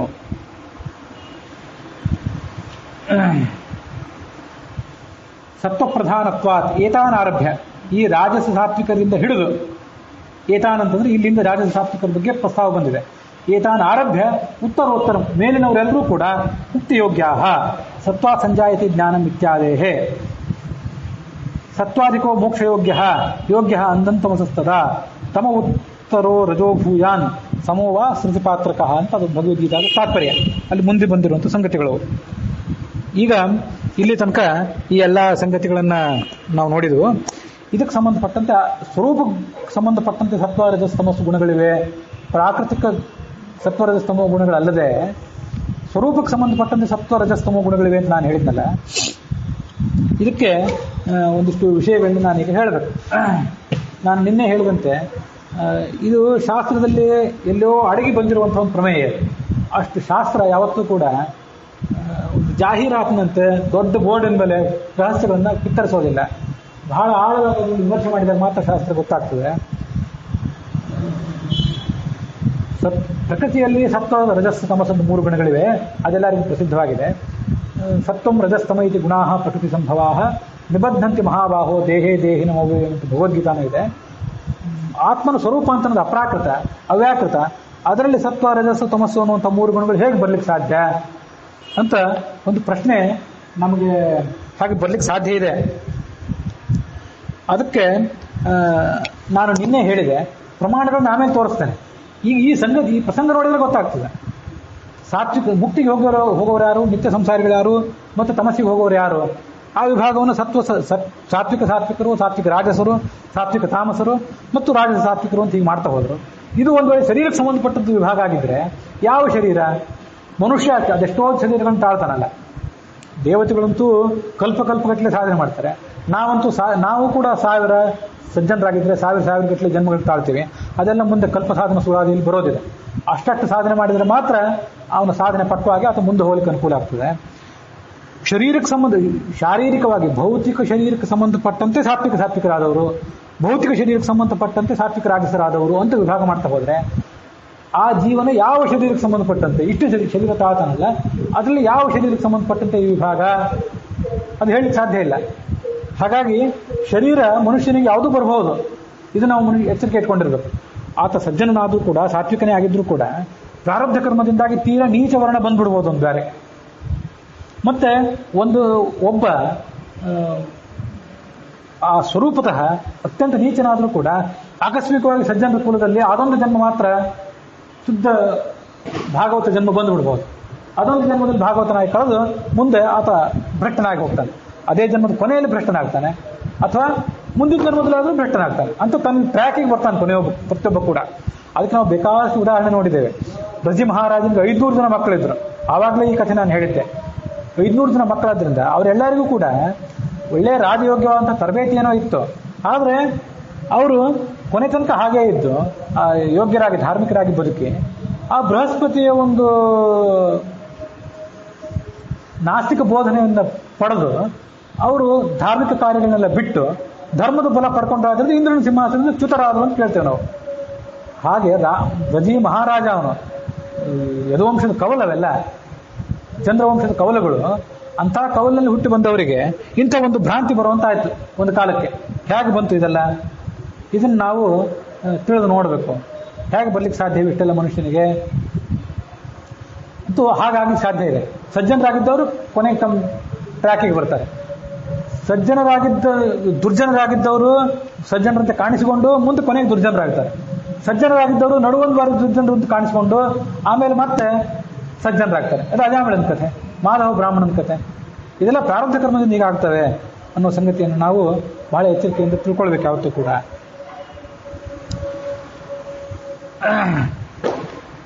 ಹಾಗಾಗಿ ಇದೆಲ್ಲ ಸ್ವರೂಪಕ್ಕೆ ಸಂಬಂಧಪಟ್ಟಂತೆ ವಿಭಾಗ. ಯಾವ ವ್ಯಕ್ತಿಯ ಸ್ವರೂಪ ಸಾತ್ವಿಕವೋ ಸಾತ್ವಿಕ ರಾಜಸವೋ ಅಂತನ್ನೋದು ಶರೀರಕ್ಕೆ ಸಂಬಂಧಪಟ್ಟಂತೆ ವಿಭಾಗ ಅಂತನ್ನೋದು ಹರಿಕಥಾಮೃತಸಾರದಲ್ಲಿ ಮತ್ತು ಈ ಗೀತಾ ಪ್ರಸ್ಥಾನದಲ್ಲಿ ಸ್ಪಷ್ಟವೇ ಆಗಿದೆ. ಇಷ್ಟಾದರೂ ಕೂಡ ಸ್ವರೂಪದಲ್ಲಿ, ಜೀವನ ಸ್ವರೂಪದಲ್ಲಿ ಸತ್ವ ರಜಸ್ ತಮಸ್ಸು ಅನ್ನೋ ಗುಣಗಳು ಇರೋದು ಹೇಗೆ ಸಾಧ್ಯ ಅಂತ ಒಂದು ಪ್ರಶ್ನೆ ಬಂದರೆ, ಇಷ್ಟು ನಾನೆಲ್ಲ ಹೇಳಿ ಆದಮೇಲೆ ಒಂದು ಪ್ರಮಾಣ ತೋರಿಸ್ತೇನೆ. ಅದೇನು ಅಂತಂದರೆ, ಆಚಾರ್ಯರು ಗೀತಾ ಭಾಷ್ಯ ಗೀತಾ ತಾತ್ಪರ್ಯ ಅಂತ ಬರೆದಿದ್ದಾರಲ್ಲ, ಗೀತಾ ತಾತ್ಪರ್ಯಕ್ಕೆ 18ನೇ ಅಧ್ಯಾಯದ 40 ಅಥವಾ 41ನೇ ಶ್ಲೋಕಕ್ಕೆ ಸತ್ಯನಾಥ ಸ್ವಾಮಿಗಳು ವಾಕ್ಯ ವಿವೇಕ ಅಂತ ಒಂದು ಟಿಪ್ಪಣಿ ಬರೆದಿದ್ದಾರೆ. ಆ ವಾಕ್ಯ ವಿವೇಕ ಟಿಪ್ಪಣಿಯಲ್ಲಿ ಹೀಗಿದೆ: ಅತ್ರ ಸಾತ್ವಿಕಾದಿಶಬ್ದೈ ಉಕ್ತಾಃ ಸತ್ವಾದಿ ಗುಣಾಃ ಪ್ರಕೃತಿ ಗುಣೇಭ್ಯಃ ಅನ್ಯೇ ಜೀವಸ್ವರೂಪಭೂತಾಃ ಪ್ರಕೃತಿ ಗುಣಬಂಧೆ ಹೇತವಃ ಇತಿ ಯಾವತ್ ಸ್ಪಷ್ಟವಾಗಿ ಹೇಳಿದ್ದಾರೆ. ಈ ಮಾತನ್ನು ಕೇಳಿಬಿಟ್ರೆ ಮುಂದೆ ನಮ್ಗೆ ಯಾವ ಸಂಶಯ ಕೂಡ ಬರೋದಿಲ್ಲ. ಇಲ್ಲಿ ಈ ಪ್ರಸಂಗದಲ್ಲಿ ಸತ್ವ ರಜಸ್ ತಮಸ್ಸು ಮೂರು ಗುಣಗಳ ಬಗ್ಗೆ ಹೇಳ್ತಿದ್ದೀವಲ್ಲ, ಈ ಮೂರು ಗುಣಗಳು ಕೂಡ ಸತ್ವ ರಜಸ್ ತಮಸ್ಸು ಅನ್ನುವಂಥ ಮೂರು ಗುಣಗಳು ಕೂಡ ಪ್ರಕೃತಿ ಗುಣೇಭ್ಯ ಅನ್ಯೇ, ಪ್ರಾಕೃತಿಕವಾದ ಸತ್ವ ರಜಸ್ ತಮಸ್ಸು ಅನ್ನುವಂಥ ಮೂರು ಗುಣಗಳಿಂದ ಭಿನ್ನವಾದ ಸ್ವರೂಪಕ್ಕೆ ಸಂಬಂಧಪಟ್ಟಂತ ಸತ್ವ ರಜಸ್ ತಮಸ್ಸು ಅನ್ನುವಂಥ ಗುಣಗಳಿವು, ಸ್ವರೂಪದಲ್ಲಿ ಅಡಕಾಗಿರುವಂಥವು, ಜೀವ ಸ್ವರೂಪ ಭೂತಾಹ ಸ್ಪಷ್ಟವಾಗಿ ಸತ್ಯನಾಥ ಸ್ವಾಮಿಗಳು ಹೇಳಿದ್ದಾರೆ. ಪ್ರಕೃತಿ ಗುಣ ಬಂದೇ ಹೇತವಃ, ಈ ಸ್ವರೂಪಕ್ಕೆ ಸಂಬಂಧಪಟ್ಟಂತೆ ಸತ್ವ ರಜಸ್ ತಮಸ್ಸು ಅಂತ ಇರ್ತದಲ್ಲ, ಅಪ್ರಾಕೃತವಾದ ಗುಣಗಳಿರ್ತಾವಲ್ಲ, ಈ ಗುಣಗಳ ಅವಲಂಬನೆಯಿಂದ ಆ ಗುಣಗಳನ್ನು ಬೇಸಾಗಿಟ್ಕೊಂಡು ನಮ್ಮ ಈ ಬಾಹ್ಯ ಶರೀರ ಬರ್ತದೆ. ಇದನ್ನು ತಿಳ್ಕೊಳ್ಳೋದು. ಇದರ ಅರ್ಥ ಏನಂತಂದ್ರೆ, ಯಾರು ಸ್ವರೂಪತಃ ಸಾತ್ವಿಕನಾಗಿರ್ತಾನ, ಅಂದ್ರೆ ಚತುರ್ಮುಖ ಮುಖ್ಯವಾಯುಗಳಾಗಿರ್ತಾರಲ್ಲ, ಅವರು ಅವತಾರ ಮಾಡಿ ಬರುವಾಗ ಅಥವಾ ಅಲ್ಲೆಲ್ಲರೂ ದೇವಲೋಕದಲ್ಲಿ ಬೇರೆ ಬೇರೆ ರೂಪಗಳನ್ನು ತಾಳ್ತಾರಲ್ಲ, ಚತುರ್ಮುಖಾದ್ಯ ಅವತಾರಗಳೆಲ್ಲ ತಾಳ್ತಾರಲ್ಲ, ಅಲ್ಲಿ ಅವ್ರ ಶರೀರವೂ ಕೂಡ ಹಾಗೆ ಇರ್ತದೆ. ಮೂಲ ಶರೀರ ಹೇಗಿರ್ತದೋ ಅದಕ್ಕನುಸಾರವಾಗಿ ಹೊರಗಿನ ಶರೀರ ಬಂದಿರ್ತದೆ ಬಹುತೇಕ. ಒಟ್ಟಾರೆ ಅವ್ರ ಜೀವಮಾನದಲ್ಲಿ ಎಲ್ಲೋ ಒಂದು ಕಡೆ ಸ್ವಲ್ಪ ಬೇರೆ ಶರೀರನೂ ಬರಬಹುದು. ದೇವತೆಗಳಿಗೆ ಹೆಚ್ಚು ಸ್ಥಿತ್ಯಂತರಾಗೋದಿಲ್ಲ. ದೇವತೆಗಳ ಅವರ ಸಾಧನೆ ಎಲ್ಲ, ಅವರೆಲ್ಲ ಟ್ರ್ಯಾಕ್ ರೆಕಾರ್ಡ್ ಎಲ್ಲ ಒಂದೇ ರೀತಿಯಾಗಿರ್ತದೆ ಬಹುತೇಕ.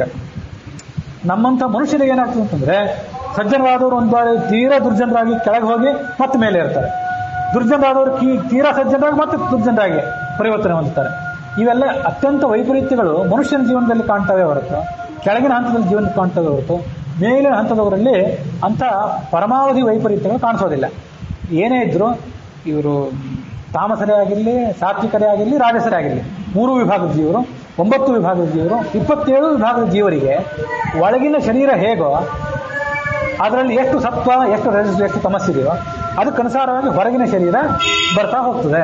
ಇಲ್ಲದೆ ಹೋದ್ರೆ ಪರಮಾತ್ಮ ಪಕ್ಷಪಾತಿ ಅಂತ ಅನ್ಸ್ಕೊಂಡ್ಬಿಡ್ತಾನೆ. ಇದನ್ನು ವಿಚಾರ ಮಾಡ್ಬೇಕು ನಾವು.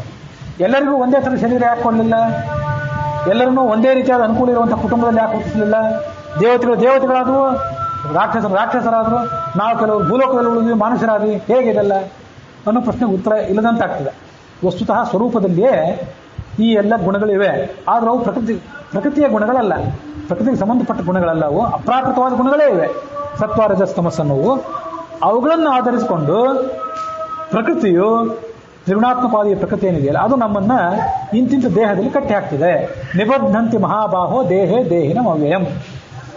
ಅವ್ಯಯಂ ವಸ್ತುತಃ ಈ ಜೀವ ಇದ್ದಾನಲ್ಲ, ಪರಮಾತ್ಮ ಅಂತ ಇವನು ಕೂಡ ನಿರ್ದೋಷ, ಅವ್ಯಯ, ದೋಷರಹಿತ, ಅಪ್ರಾಕೃತ. ಆದರೆ ನಾವೆಲ್ಲ ಆ ಪ್ರಕೃತಿಯ ಅಧೀನದಲ್ಲಿದ್ದೇವಾದ್ದರಿಂದ ನಮ್ಮ ಸ್ವರೂಪಕ್ಕೆ ಸಂಬಂಧಪಟ್ಟಂತಹ ಸತ್ವರಜಸ್ತಮಸ್ತು ಗುಣಗಳು ಯಾವ್ಯಾವ ಶೇಕಡಾವಾರು ಪ್ರಮಾಣದಲ್ಲಿದೆಯೋ ಆ ಶೇಕಡಾವಾರು ಪ್ರಮಾಣಕ್ಕೆ ಅನುಸಾರವಾಗಿ ನಮಗೆ ಬಾಹ್ಯ ದೇಹ ಬಂದು ಒದಗುತ್ತದೆ. ಆ ಪ್ರಕಾರ ನಾವು ಸಾಧನೆ ಮಾಡ್ತಾ ಹೋಗ್ತೀವಿ. ಪ್ರಕೃತಿ ಗುಣಬಂಧೇ ಹೇತವಃ, ಒಳಗಿನ ಗುಣಗಳು ಹೊರಗಿನ ಗುಣಗಳ ಬಂಧನಕ್ಕೆ ಹೇತುವಾಗ್ತದೆ ಅಂತ ಈಗ ಸತ್ಯನಾಥ ಸ್ವಾಮಿಗಳು ಹೇಳಿದ್ದಾರೆ. ಇನ್ನು ಇದ್ರ ಬಗ್ಗೆ ನಮಗೆ ಸಂಶಯ ಬರಲಿಕ್ಕೆ ಸಾಧ್ಯ ಇಲ್ಲ. ಸುಧಾದಲ್ಲಿಯೂ ಕೂಡ 4ನೇ ಅಧ್ಯಾಯದಲ್ಲಿ, ಅನುವ್ಯಾಖ್ಯಾನದಲ್ಲಿ, ಸುಧಾದಲ್ಲಿ 4ನೇ ಅಧ್ಯಾಯದ 2ನೇ ಪಾದದಲ್ಲಿ, ಸೂತ್ರ ಅಲ್ಲೇನು ಬಂದಿಲ್ಲ, ಯಾಕೆಂದ್ರೆ ಅನುವ್ಯಾಖ್ಯಾನ ಪ್ರತಿಯೊಂದು ಸೂತ್ರಕ್ಕೂ ವ್ಯಾಖ್ಯಾನ ಮಾಡೋದಿಲ್ಲ. ಬ್ರಹ್ಮಸೂತ್ರ ಭಾಷ್ಯ ಆಚಾರ್ಯರದು ಪ್ರತಿ ಸೂತ್ರಕ್ಕೆ ವ್ಯಾಖ್ಯಾನ ಮಾಡ್ತದೆ, ಅನುವ್ಯಾಖ್ಯಾನ ಪ್ರತಿ ಸೂತ್ರಕ್ಕೆ ವ್ಯಾಖ್ಯಾನ ಮಾಡೋದಿಲ್ಲ. ಹಾಗಾಗಿ ನವರ್ತತೆ ಯತ್ರ ಸತ್ವ ರಜಸ್ತಮಸ್ತಯೋ ಸತ್ವಂ ಚ ಮಿಶ್ರಂ ನಚ ಕಾಲ ವಿಕ್ರಮ ಅಂತ ಅನುವ್ಯಾಖ್ಯಾನದಲ್ಲಿ ಒಂದು ಶ್ಲೋಕ ಇದೆ. ಆ ಮುಕ್ತಿಯಲ್ಲಿ ಸತ್ವ, ರಜಸ್ಸು, ತಮಸ್ಸು ಇವ್ಯಾವು ಕೂಡ ಇರೋದಿಲ್ಲ ಅಂತ ಒಂದು ಮಾತಿದೆ. ಅದಕ್ಕೆ ಟೀಕಾಚಾರ್ಯ ವ್ಯಾಖ್ಯಾನ ಏನ್ ಮಾಡ್ತಾರೆ ಅಂತಂದ್ರೆ, ರಜಃ ಪ್ರಭೃತಿ ನಾಮ ಅವೃತ್ತಿರ್ನಾಮ ಬಂಧಕತೆಯ ವ್ಯಾಪಾರ ಅಭಾವ. ಮುಕ್ತಿಯಲ್ಲಿ ಸತ್ವ, ರಜಸ್, ತಮಸ್ಸು ಇರೋದಿಲ್ಲ ಅಂತ ತಿಳ್ಕೊಬೇಡ್ರಿ, ಇರ್ತವೆ. ನಿಮ್ಮ ನಾವು ಕಟ್ಟಿ ಹಾಕೋದಿಲ್ಲ. ಕಟ್ಟಿ ಹಾಕ್ತಾವೆ ಯಾವಾಗ ಅಂದ್ರೆ ಈಗ ಕಟ್ಟಿ ಹಾಕ್ತಾವೆ ಸಂಸಾರದಲ್ಲಿ. ಅಲ್ಲಿ ಕಟ್ಟಿ ಹಾಕೋದಿಲ್ಲ ಅಂತ ಅಲ್ಲಿ ನಿಮ್ಮನ್ನು ಕಟ್ಟಿ ಹಾಕೋದಿಲ್ಲ, ಇರ್ತವೆ. ಯಾಕಂದ್ರೆ ನಾವು ನಿಮ್ಮ ಶರೀರದ ಭಾಗಗಳೇ ಆಗಿಬಿಟ್ಟಿರ್ತವೆ, ಮೂಲ ಶರೀರದ ಭಾಗಗಳೇ ಅವು. ಇವಿಷ್ಟು ಟೀಕಾರಾಯರ ವಾಕ್ಯ ಇದೆ. ಮೊದಲನೇದಾಗಿ ಆಚಾರ್ಯರು ಗೀತಾ ತಾತ್ಪರ್ಯದಲ್ಲಿ ಅದನ್ನು ಹೇಳಿದ್ದಾರೆ. ಅದಕ್ಕನುಸಾರವಾಗಿ ಅನುವ್ಯಾಖ್ಯಾನಗಳಲ್ಲಿ ಟೀಕಾರಾಯರು ಹೇಳಿದ್ದಾರೆ. ಅದರ ಟಿಪ್ಪಣಿಗಳು, ಗೀತಾ ತಾತ್ಪರ್ಯದ ಟಿಪ್ಪಣಿ, ಸತ್ಯನಾಥ ಸ್ವಾಮಿಗಳದು ವಾಕ್ಯ ವಿವೇಕ ಅಂತ ಟಿಪ್ಪಣಿ ಇದೆ. ಅದರಲ್ಲಿ ಸ್ವರೂಪಕ್ಕೆ ಸಂಬಂಧಪಟ್ಟಂತೆ ಗುಣಗಳಿವೆ ಅಂತನ್ನೋದನ್ನ ವಿವರಿಸಿ ಹೇಳಿದ್ದಾರೆ. ಇಷ್ಟೆಲ್ಲ ಆದಮೇಲೆ ಒಂದು ಬಾರಿ ಸ್ವರೂಪಕ್ಕೆ ಸಂಬಂಧಪಟ್ಟಂತೆ ಸತ್ವರಜಸ್ತಮಸ್ತು ಗುಣಗಳು ಇರ್ಲಿಕ್ಕೆ ಸಾಧ್ಯವಾ ಅಂತ ನಮ್ಮ ಗುರುಸ್ಥಾನೀಯರಾದಂಥ ಬನ್ನಂಜಿ ಆಚಾರ್ಯ ಕೇಳಿದಾಗ, ನಿಮ್ಮ ಆಲೋಚನೆ ಸರಿಯಾಗಿದೆ, ಸ್ವರೂಪಕ್ಕೆ ಸಂಬಂಧಪಟ್ಟಂತೆ ಕೂಡ ಸತ್ವರಜಸ್ತಮಸ್ತು ಗುಣಗಳು ಇರ್ತವೆ ಅಂತ ಹೇಳಿದ್ದಾರೆ. ಆದರೆ ಅವರ ಮಾತು ಕೇಳಿದ ಮೇಲೆ ನಾನು ಈ ಹಿಂದೆ ಒಂದ್ಸರಿ ಹೇಳಿದ್ನಲ್ಲ ಇದನ್ನೇ, ಸತ್ವ ಮಹಾಸತ್ವ ಸೂಕ್ಷ್ಮ ಸತ್ವ ಚತುರ್ಮುಖ ಅಂತ ಅನ್ನೋದಕ್ಕೆ ಇದಕ್ಕೆ ಸ್ವಲ್ಪ ತಿದ್ದುಪಡಿ ಮಾಡ್ಕೊಳ್ಬೇಕು ಗೋವಿಂದಾಚಾರ್ಯ ಹೇಳಿದ ಮೇಲೆ. ಅದೇನಂತಂದ್ರೆ ಚತುರ್ಮುಖ ಇಲ್ಲಿ ನಾವು ಒಂದು ವಿಭಾಗ ಹೇಳಿದ್ವಲ್ಲ, ಭಾರತಿ ಮತ್ತು ಸರಸ್ವತಿಯರು ಸಾತ್ವಿಕ ಸಾತ್ವಿಕ ಸಾತ್ವಿಕ ರಾಜಸರು, ಚತುರ್ಮುಖ ಮತ್ತು ಮುಖ್ಯವಾಯುಗಳು ಮಾತ್ರ ಸಾತ್ವಿಕ ಸಾತ್ವಿಕ ಸಾತ್ವಿಕ ಸಾತ್ವಿಕರು ಅಂತ. ಚತುರ್ಮುಖ ಮತ್ತು ಮುಖ್ಯವಾಯುಗಳ ಸ್ವರೂಪ ಶರೀರದಲ್ಲಿಯೂ ಕೂಡ ಸ್ವಲ್ಪ ರಜಸ್ತಮಸ್ಸುಗಳು ಇರ್ತವೆ ಅಂತ ಹೇಳಿದ್ರು ಅವರು. ಬಾಹ್ಯ ಶರೀರದಲ್ಲಿ ಮಾತ್ರ ಅಲ್ಲ, ಚತುರ್ಮುಖ ಮತ್ತು ಮುಖ್ಯವಾಯುಗಳ ಶರೀರದಲ್ಲಿಯೂ ಕೂಡ ಸಾತ್ವಿಕ ಸಾತ್ವಿಕ ಸಾತ್ವಿಕ ಸಾತ್ವಿಕ ರಾಜಸ ಸ್ವಲ್ಪ ಅಲ್ಲಿಯೂ ಕೂಡ ಮೂಲ ಶರೀರದಲ್ಲಿ ರಜಸ್ಸು ಮತ್ತು ತಮಸ್ಸು ಇರ್ತವೆ ಅಂತ ಗೋವಿಂದಾಚಾರ್ಯ ತಮ್ಮ ಅಭಿಪ್ರಾಯ ಹೇಳಿದರು. ಹಾಗೆ ಮೂಲ ಶರೀರದಲ್ಲೇ ಅವ್ರಿಗೆ ಸ್ವಲ್ಪ ರಜಸ್ಸು ಮತ್ತು ಅದಕ್ಕಿಂತ ಸ್ವಲ್ಪ ತಮಸ್ಸು ಇರೋದರಿಂದ ಅದಕ್ಕನುಸಾರವಾಗಿ ಬಾಹ್ಯ ಶರೀರ ಬರ್ತದೆ. ಅಂತೂ ಸ್ವರೂಪದಲ್ಲಿ ಆದರೂ ಆ ರಜಸ್ತಮ ಗುಣಗಳಿಂದ ಪೂರ್ಣವಾಗಿ ಮುಕ್ತರಾದವರು ಯಾರೂ ಕೂಡ ಇಲ್ಲ ಅಂತ ಬನ್ನಂಜ ಗೋವಿಂದಾಚಾರ್ಯ ಅಭಿಪ್ರಾಯ ಹೇಳಿದ್ದಾರೆ. ಸತ್ವ ಸತ್ವ ಮಹಾಸತ್ವ ಸೂಕ್ಷ್ಮ ಸತ್ವ ಅಂದ ಮೇಲೆ ಅದರ ಮೇಲೆ ಮತ್ತೆ ಸ್ವಲ್ಪ ರಜಸ್ತಮಸ್ಸು ಇರ್ತದೆ ಅಂತ ನಾವು ಅದನ್ನು ತಿಳ್ಕೊಳ್ಬೇಕು. ಆ ಗುಣಗಳ ಪ್ರಭಾವ ಅಷ್ಟು ಸ್ವರೂಪಕ್ಕೆ ಸಂಬಂಧಪಟ್ಟದ್ದು ಮತ್ತು ಬಾಹ್ಯಕ್ಕೆ ಸಂಬಂಧಪಟ್ಟದ್ದು ಇಷ್ಟಿದ್ದು ಅವು ನಮ್ಮನ್ನೆಲ್ಲವನ್ನು ಕೂಡ ಹತೋಟಿಯಲ್ಲಿ ಇಡ್ತವೆ ಅಂತ ಹೀಗೆ ನಾವು ಅದನ್ನು ನೋಡಬೇಕು. ಹೀಗೆ ಇದು 1ನೇ ಕಕ್ಷಾದಲ್ಲಿರೋದ್ರಿಂದ ಹಿಡಿದು 35ನೇ ಕಕ್ಷಾದಲ್ಲಿರುವಂಥ ಎಲ್ಲರ ಬಗ್ಗೆ ವರ್ಣನೆ ಆಯಿತು. ಮಾನುಷೋತ್ತಮ 35ನೇ ಕಕ್ಷಾದಲ್ಲಿರುವಂಥವ್ರು ಮಾನುಷೋತ್ತಮರು. ಮಾನುಷೋತ್ತಮ ಚತುರ್ವರ್ಣಗತಾ ಅಂತ ಬನ್ನಂಜ ಗೋವಿಂದಾಚಾರ್ಯ ತಮ್ಮ ತಾತ್ಪರ್ಯ ಪ್ರಬಂಧದಲ್ಲಿ ತಾತ್ಪರ್ಯ ನಿರೂಪಣೆಯಲ್ಲಿ ಕೊನೆಗೆ ಹೇಳ್ತಾರೆ. ಆ ಮಾನುಷೋತ್ತಮರಲ್ಲೇ 4 ವರ್ಣಗಳು, ಬ್ರಾಹ್ಮಣ ಕ್ಷತ್ರಿಯ ವೈಶ್ಯ ಶೂದ್ರ ಅಂತ. ಅವು ಯಾರಲ್ಲಿ ಅಂದರೆ ರಾಜಸ ಸಾತ್ವಿಕರಲ್ಲಿ, ಅವರೇ ಮಾನುಷೋತ್ತಮರು. ಅವರಲ್ಲಿ ಆ ವಿಭಾಗವೇ ಹೊರತು ದೇವತೆಗಳಲ್ಲಾಗಲಿ ರಾಕ್ಷಸರಲ್ಲಾಗಲಿ ಬ್ರಾಹ್ಮಣ ಕ್ಷತ್ರಿಯ ವೈಶ್ಯ ಶೂದ್ರ ಅಂತ ಸ್ವರೂಪಕ್ಕೆ ಸಂಬಂಧಪಟ್ಟ ವಿಭಾಗ ಇಲ್ಲ. ಶರೀರಕ್ಕೆ ಸಂಬಂಧಪಟ್ಟಂತೆ ವಿಭಾಗ ಬ್ರಾಹ್ಮಣ ಕ್ಷತ್ರಿಯ ವೈಶ್ಯ ಶೂದ್ರ ಅನ್ನುವಂಥ ಜಾತಿಕೃತವಾದಂತಹ ಆಚಾರಗಳು ಇವೆಲ್ಲವೂ ಕೂಡ ಇದ್ದೇ ಇವೆ. ಅಲ್ಲಿ ಯಾರೂ ಆ ಜಾತಿಯಲ್ಲಿ ಹುಟ್ಟಬಹುದು, ಒಂದು ಬಾರಿ ಈ ಜಾತಿಯಲ್ಲಿ ಮತ್ತೊಂದು ಬಾರಿ ಮತ್ತೊಂದು ಜಾತಿಯಲ್ಲಿ, ಹೀಗೆ ಮನುಷ್ಯ ಹೇಗೂ ಕೂಡ ಹುಟ್ಟಬಹುದು. ಇಂಥ ವ್ಯತ್ಯಾಸಗಳು ಇರ್ತವೆ ಅಂತ ನಾವು ಅದನ್ನು ತಿಳ್ಕೊಳ್ಬಹುದು. ಅಲ್ಲಿಗೆ ಒಟ್ಟಾರೆ 35 ಕಕ್ಷೆಗಳ ವಿಸ್ತಾರವಾದಂಥ ತಾರತಮ್ಯದ ವರ್ಣನೆಯನ್ನು ನಾವು ಮಾಡಿದೆವು. ಇಷ್ಟನ್ನು ಹೇಳಿದ ಮೇಲೆ ದಾಸರು ಭಗವಂತನ ಮಹಿಮೆಯನ್ನು ವರ್ಣನೆ ಮಾಡ್ತಾರೆ. ಮತ್ತೆ ಆ ಭಗವಂತನ ತಾರತಮ್ಯ, ಈ ಎಲ್ಲ ಭಕ್ತರ ತಾರತಮ್ಯವನ್ನು ತಿಳ್ಕೊಂಡಿದ್ದು ಏನು ಫಲ ಅದನ್ನು ಕೂಡ ಹೇಳ್ತಾರೆ.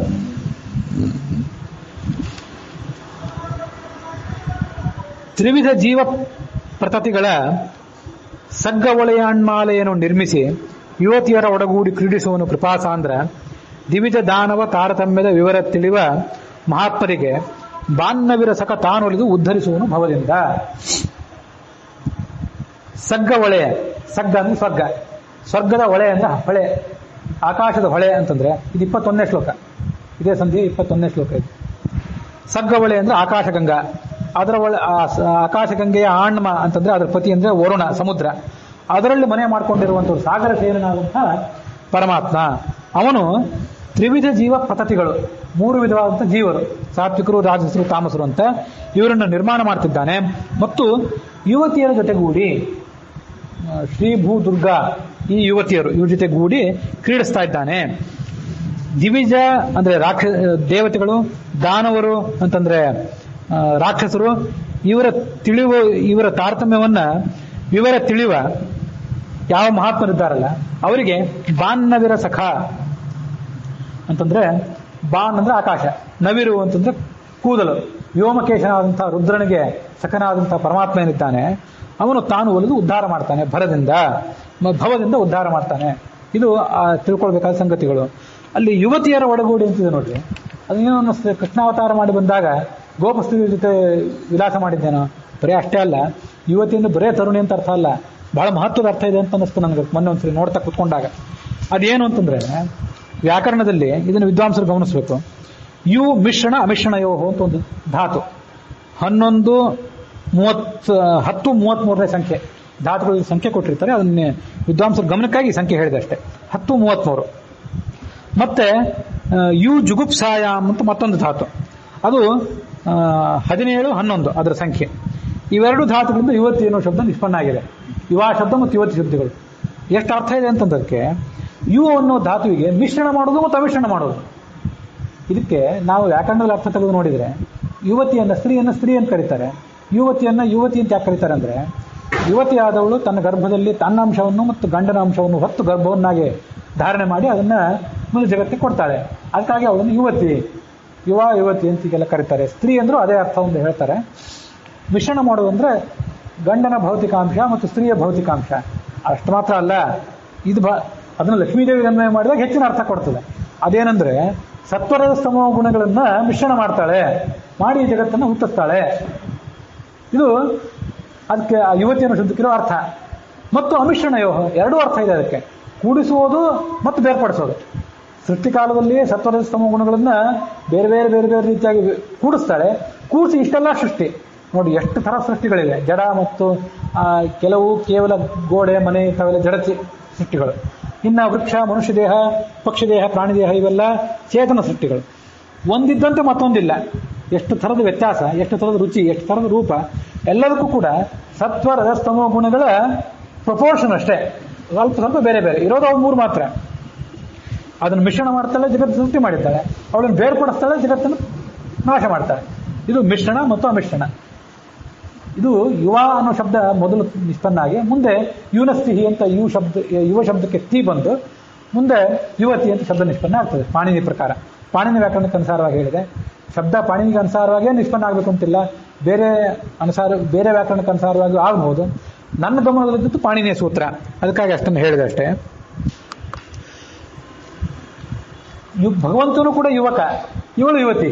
ಯುವಾನೋ ಸತತಂ ಯುವಯೋರ್ನ ವಯೋಧಿಕ ಅಂತ ಶ್ರೀ ಶಿವದರ್ಪಣದಲ್ಲಿ ವಾದರಾಜ ಸ್ವಾಮಿಗಳು ನೀನು ಯುವಕ, ಅವಳು ಯುವತಿ ಅಂತ ವರ್ಣನೆ ಮಾಡಿದ್ದಾರೆ. ಯಾಕೆಂತಂದ್ರೆ ಜಗತ್ತನ್ನು ಅವನೇ ಸೃಷ್ಟಿ ಮಾಡ್ತಾನೆ, ಅವನ ಅಧೀನವಾಗಿ ಇವಳು ಸೃಷ್ಟಿ ಮಾಡ್ತಾಳೆ. ವಿಶ್ವಸ್ಥಿತಿ ಪ್ರಳಯ ಸರ್ಗ ಮಹಾವಿಭೂತಿ ವೃತ್ತಿ ಪ್ರಕಾಶ ನಿಯಮಾವೃತಿ ಬಂಧ ಮೋಕ್ಷಾಹ ಅಂತ ದ್ವಾದಶ ಸ್ತೋತ್ರದಲ್ಲಿ ಅವಳು ವರ್ಣನೆ ಕೂಡ ಇದೆ. ಅಂತೂ ಲಕ್ಷ್ಮೀದೇವಿಯಲ್ಲಿ ಒಂದು ಸ್ತ್ರೀ ರೂಪದಿಂದ ಇವನು ಇದ್ದಾನಲ್ಲ, ಅವನೇ ಯುವತಿ ಮುಖ್ಯ. ಆ ಯುವತಿ, ಆ ಭಗವಂತ ಯುವತಿಯರ ಒಳಗೂಡಿ. ಅದು ನೋಡಿ, ಯುವತಿಯರು ಅಂದ್ರೆ ಬಹುವಚನ. ಬಹುವಚನ ಅಂದ್ರೆ ಸತ್ವಗುಣಕ್ಕೆ ಅಭಿಮಾನಿಯಾದ ಶ್ರೀ, ರಜೋಗುಣಕ್ಕೆ ಅಭಿಮಾನಿಯಾದ ಭೂ ಮತ್ತು ತಮೋಗುಣಕ್ಕೆ ಅಭಿಮಾನಿಯಾದ ದುರ್ಗಾದೇವಿ. ಯುವತಿಯರು ಅಂದ್ರೆ ಆ ಬಹುವಚನ. ಮತ್ತು ಮಿಶ್ರಣ ಮಾಡೋದಾದನ್ನ ಸತ್ವದ ಸ್ತಮೋ ಗುಣಗಳನ್ನ ಹೀಗೆ ಅರ್ಥ ಇಟ್ಕೊಂಡ್ಬಿಟ್ರೆ ಬರೇ ತರುಣಿ ಅನ್ನೋದಕ್ಕಿಂತ ಹೆಚ್ಚಿನ ಅರ್ಥ ನಮಗೆ ಸಿಕ್ಕಂತೆ ಆಯ್ತು. ಋಗ್ವೇದದಲ್ಲಿ ಒಂದ್ ಕಡೆ ಇದೆ, ಎಲ್ಲಿ ಅಂತ ನೆನಪಿಲ್ಲ, ಸಂಸ್ಮಯಮಾನ ಯುವತಿ ಪುರಸ್ತಾಹ ಅಂತ ಒಂದು ಮಂತ್ರ. ನಮ್ಮ ಎದುರಿಗೆ ಸಂಸ್ಮಯಮಾನ ಯುವತಿ, ಅತ್ಯಂತ ಮುಗುಳ್ನಗೆಯಿಂದ ಶೋಭಿಸುವಂತ ಒಬ್ಬ ಯುವತಿ ಇದ್ದಾಳೆ. ಯಾವನೊಬ್ಬ ಋಷಿ ಆ ಭಗವಂತನನ್ನ, ಸ್ತ್ರೀ ರೂಪದ ಭಗವಂತನನ್ನ ತಾನು ಸಾಕ್ಷಾತ್ಕಾರ ಮಾಡ್ಕೊಂಡಂತ ವರ್ಣನೆ ಅದು. ಯುವತಿ, ಅವನು ಯುವತಿ ಯಾಕೆ ಅಂತಂದ್ರೆ ಸತ್ವರಜಸ್ತಮಗಳನ್ನು ಮಿಶ್ರಣ ಮಾಡ್ತಾನೆ, ಜಗತ್ತನ್ನು ಸೃಷ್ಟಿ ಮಾಡ್ತಾನೆ, ಅದನ್ನು ಬೇರ್ಪಡಿಸ್ತಾನೆ, ಜಗತ್ತನ್ನು ಪ್ರಳಯ ಮಾಡ್ತಾನೆ. ಇದು ಅದರೊಳಗಿರೋ ಹುದುಗಿದ ಅರ್ಥ. ದೇವದೈತ್ಯರ ತಾರತಮ್ಯ ಪಾವಮಾನಿ ಮತಾನುಗದಿಗಿದು ಕೇವಲ ಅವಶ್ಯಕವು ತಿಳಿಯುವುದು ಸರ್ವಕಾಲದಲ್ಲಿ.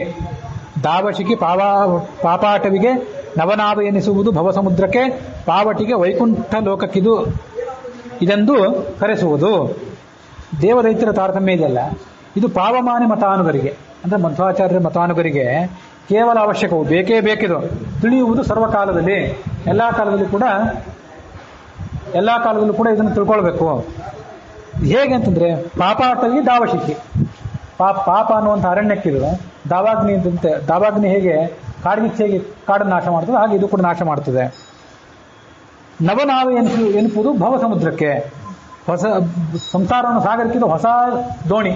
ಈಗ ಗಟ್ಟಿಮುಟ್ಟಾದ ದೋಣಿ, ಹಳೆಯ ದೋಣಿ, ತೂತಾದ ದೋಣಿ ಅಲ್ಲ ಇದು, ನವನಾವೇ ಅಂತ ಹೇಳಿದ್ರು.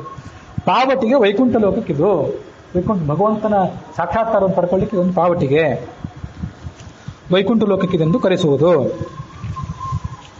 ತಾರತಮ್ಯ ಜ್ಞಾನ ಮುಕ್ತಿ ದ್ವಾರವೆನಿಪುದು ಭಕ್ತ ಜನರಿಗೆ, ತೋರಿ ಪೇಳಿ ಸುಖಾಬ್ದಿಯಳು ಲೋಲಾಡುವುದು ಬುಧರು. ಕ್ರೂರ ಮಾನವರಿಗಿದು ಕರ್ಣ ಕಠೋರವೆನಿಪುದು, ನಿತ್ಯದಲ್ಲಿ ಅಧಿಕಾರಿಗಳಿಗಿದನ ಅರೂಪುವುದು ದುಸ್ತರ್ಕಿಗಳ ಬಿಟ್ಟು. ತಾರತಮ್ಯ ಜ್ಞಾನ ಅಂತ ಒಂದು ಮುಕ್ತಿಗೆ ಬಾಗಲಾಗಿದೆ. ಇದನ್ನ ಭಕ್ತ ಜನರಿಗೆ ಈ ಬಾಗಿಲನ್ನು ತೋರಿಸ್ಬೇಕು, ಬೇರೆ ಯಾರಿಗೂ ಈ ಬಾಗಿಲು ತೋರಿಸ್ಬೇಡ್ರಿ. ಅದು ಆ ಸಭಾದಲ್ಲಿ ಮಯಸಭಾದಲ್ಲಿ ದುರ್ಯೋಧನ ಬಾಗಿಲು ಅಂತ ಎಲ್ಲೂ ಹೋದ, ಹಣೆ ಕಟ್ಟಿಸಿಕೊಂಡ, ಮತ್ತೊಂದು ಕಡೆ ಬಾಗಿಲು ಗೊತ್ತಾಗಲಿಲ್ಲ, ಅಲ್ಲಿ ಹೋಗಿ ಬಿದ್ದ ಅಂತೆಲ್ಲ ಆಗ್ತದಲ್ಲ. ಹಾಗೆ ದುಸ್ತರ್ಕಿಗಳಿಗೆ, ಅಯೋಗ್ಯರಿಗೆ ಈ ದ್ವಾರ ತಿಳಿದೇ ಇರಲಿ, ಅವ್ರು ಹಾಸ್ಯಾಸ್ಪದರಾಗಲಿ, ಸಜ್ಜನರಿಗೆ ಮಾತ್ರ ಅದು ತಿಳಿಯಲಿ. ದ್ವಾರವೆನಿಪುದು ಭಕ್ತ ಜನರಿಗೆ, ಅವರಿಗೆ ತೋಳ್ರಿ, ಅವರಿಗೆ ಇದನ್ನು ತೋರಿರಿ, ಅವರಿಗೆ ಇದನ್ನು ತೋರಿಸಿರಿ, ತಿಳಿಸಿ ಹೇಳ್ರಿ. ಸುಖಾಬ್ದಿಯೊಳು ಲೋಲಾಡುವುದು, ನೀವು ಸುಖವಾಗಿರ್ರಿ, ಅವ್ರನ್ನೂ ಸುಖವಾಗಿಡ್ರಿ. ಬುಧರು ಜ್ಞಾನಿಗಳು ಮಾಡ್ಬೇಕಾದ ಕೆಲಸ ಇದು. ಕ್ರೂರ ಮಾನವರಿಗೆ ಇದೇನ್ರಿ, ಮನುಷ್ಯರನ್ನ ಸಾತ್ವಿಕರು ರಾಜಸು ತಾಮಸರು ಅಂತ ಅನ್ನೋದ, ಎಲ್ಲರೂ ಭಗವಂತನ ಮಕ್ಕಳು, ಎಲ್ಲರೂ ಭಗವಂತನ ಪ್ರತಿಬಿಂಬ. ಕೆಲವರು ದುರ್ಗತಿಗೆ ಹೋಗೋದು ಅಂದ್ರೆ ಏನಿದು? ಇದೆಲ್ಲ ಮಾಧ್ವ ವೇದಾಂತಿಗಳು ಕುತರ್ಕ, ಮಾಧ್ವ ವೇದಾಂತಿಗಳು ಸ್ವಾರ್ಥಿಗಳು ಅಂತ ಕೆಲವರು ಅಂತಾರೆ. ತಲೆ ಕೆಡಿಸ್ಕೋಬೇಡ್ರಿ. ಕ್ರೂರ ಮಾನವರು ಅವರೆಲ್ಲ. ಕರ್ಣ ಕಠೋರ ಅನಿಸ್ತದೆ ಅವರಿಗೆ, ಅನಿಸ್ಲಿ, ಅವ್ರ ಸ್ವರೂಪ ಅಂತಹದ್ದು. ನಿತ್ಯದಲ್ಲಿ ಅಧಿಕಾರಿಗಳಿಗೆ ಇದನ್ನು ಹೇಳ್ರಿ, ದುಸ್ತತಿಗಳನ್ನ ಬಿಟ್ಟು ಬಿಡ್ರಿ. ಒಂದು 2-3 ಪದ್ಯಗಳಲ್ಲಿ ಒಟ್ಟಾರೆ ಎಲ್ಲದನ್ನು ಹೇಳ್ಬಿಡ್ತಾರೆ. ಹರಿ ಅಂದ್ರೆ ಭಗವಂತ, ಸಿರಿ ಅಂದ್ರೆ ಲಕ್ಷ್ಮೀದೇವಿ, ವಿರಿಂಚಿ ಅಂದ್ರೆ ಬ್ರಹ್ಮ, ಈರ ಅಂತಂದ್ರೆ ಮುಖ್ಯ ಪ್ರಾಣ, ಭಾರತಿ ಅಂದ್ರೆ ಭಾರತೀ ದೇವಿ, ಗರುಡ ಗೊತ್ತು, ಪಣಿಪತಿ ಅಂದ್ರೆ ಶೇಷ, ಷಣ್ಮಹಿಷಿಯರ್ ಗೊತ್ತು, ಗಿರಿಜಾ ಅಂದ್ರೆ ರುದ್ರ, ನಾಕೇಶ ಅಂತಂದ್ರೆ ಇಂದ್ರ, ಸ್ಮರ ಅಂದ್ರೆ ಮನ್ಮಥ, ಪ್ರಾಣ ಅಂದ್ರೆ ಪ್ರವಾಹವಾಯು, ಅಹಂಕಾರಿಕ ವಾಯು ಇತ್ಯಾದಿಗಳು. ಅನಿರುದ್ಧ ಬರ್ತಾನೆ. ಆಮೇಲೆ ಇಂದ್ರನ ಪತ್ನಿ ಶಚಿ ಇದ್ದಾಳೆ, ಗುರು ಬೃಹಸ್ಪತಿ, ರತಿ ಅಂದ್ರೆ ಅನಿರುದ್ಧನ ಪತ್ನಿ, ಮನು ವೈವಸ್ವತ ಮನು ಇತ್ಯಾದಿಗಳು, ಸ್ವಯಂಭೂ ಮನು ಇತ್ಯಾದಿಗಳು. ಆ ಕಕ್ಷಾ ತಾರತಮ್ಯ ಅದನ್ನು ನೋಡಿದ್ರೆ ಗೊತ್ತಾಗ್ತದೆ, ನಾನು ಈಗ ಮತ್ತೆ ಹೇಳಬೇಕಾಗಿಲ್ಲ. ದಕ್ಷ ಬರ್ತಾನೆ, ಪ್ರವಾಹ ವಾಯು ಇದ್ದಾನೆ, ಮರುತರು ಅಂದ್ರೆ ಈ 47 ಜನ ಮರುತಗಳು 18 ಕಕ್ಷಾದಲ್ಲಿದ್ದವರು. ಮಾನವಿ ಅಂತಂದ್ರೆ ವೈವಸ್ವತ ಮನುವಿನ ಪತ್ನಿ ಶತರೂಪ, ಸ್ವಯಂಭೂ ಮನುವಿನ ಪತ್ನಿ ಶತರೂಪ, ಅವಳಿದ್ದಾಳೆ. ಮಾನವಿ ಅಂದ್ರೆ ಮನುವಿನ ಪತ್ನಿ ಅಂತ ಅರ್ಥ. ಯಮ, ಶಶಿ, ದಿವಾಕರ ಇವರೆಲ್ಲ 12ರಲ್ಲಿದ್ದಾರೆ. ವರುಣ 14ರಲ್ಲಿದ್ದಾನೆ. ನಾರದ 14ರಲ್ಲಿ, 15ರಲ್ಲಿ ಅಥವಾ 14ರಲ್ಲಿ ನಾರದ ಇರಬೇಕು, 13ರಲ್ಲಿ ವರುಣ ಇದ್ದಿರಬೇಕು. ಸುರಾಸ್ಯ ಪ್ರಸೂತಿ ಭೃಗುಮುನಿಪ, ಭೃಗುಮುನಿಗಳು ಮತ್ತೆ ಅಗ್ನಿ ಮತ್ತೊಬ್ಬ ಪ್ರಸೂತಿ ದೇವಿ ಅಂತ ಒಬ್ಬಳಿದ್ದಾಳೆ, ಅವರೆಲ್ಲ 15ನೇ ಕಕ್ಷಾದಲ್ಲಿ ಬರ್ತಾರೆ. ವ್ರತತಿ ಜಾಸನ ಪುತ್ರರೆನಿಸುವ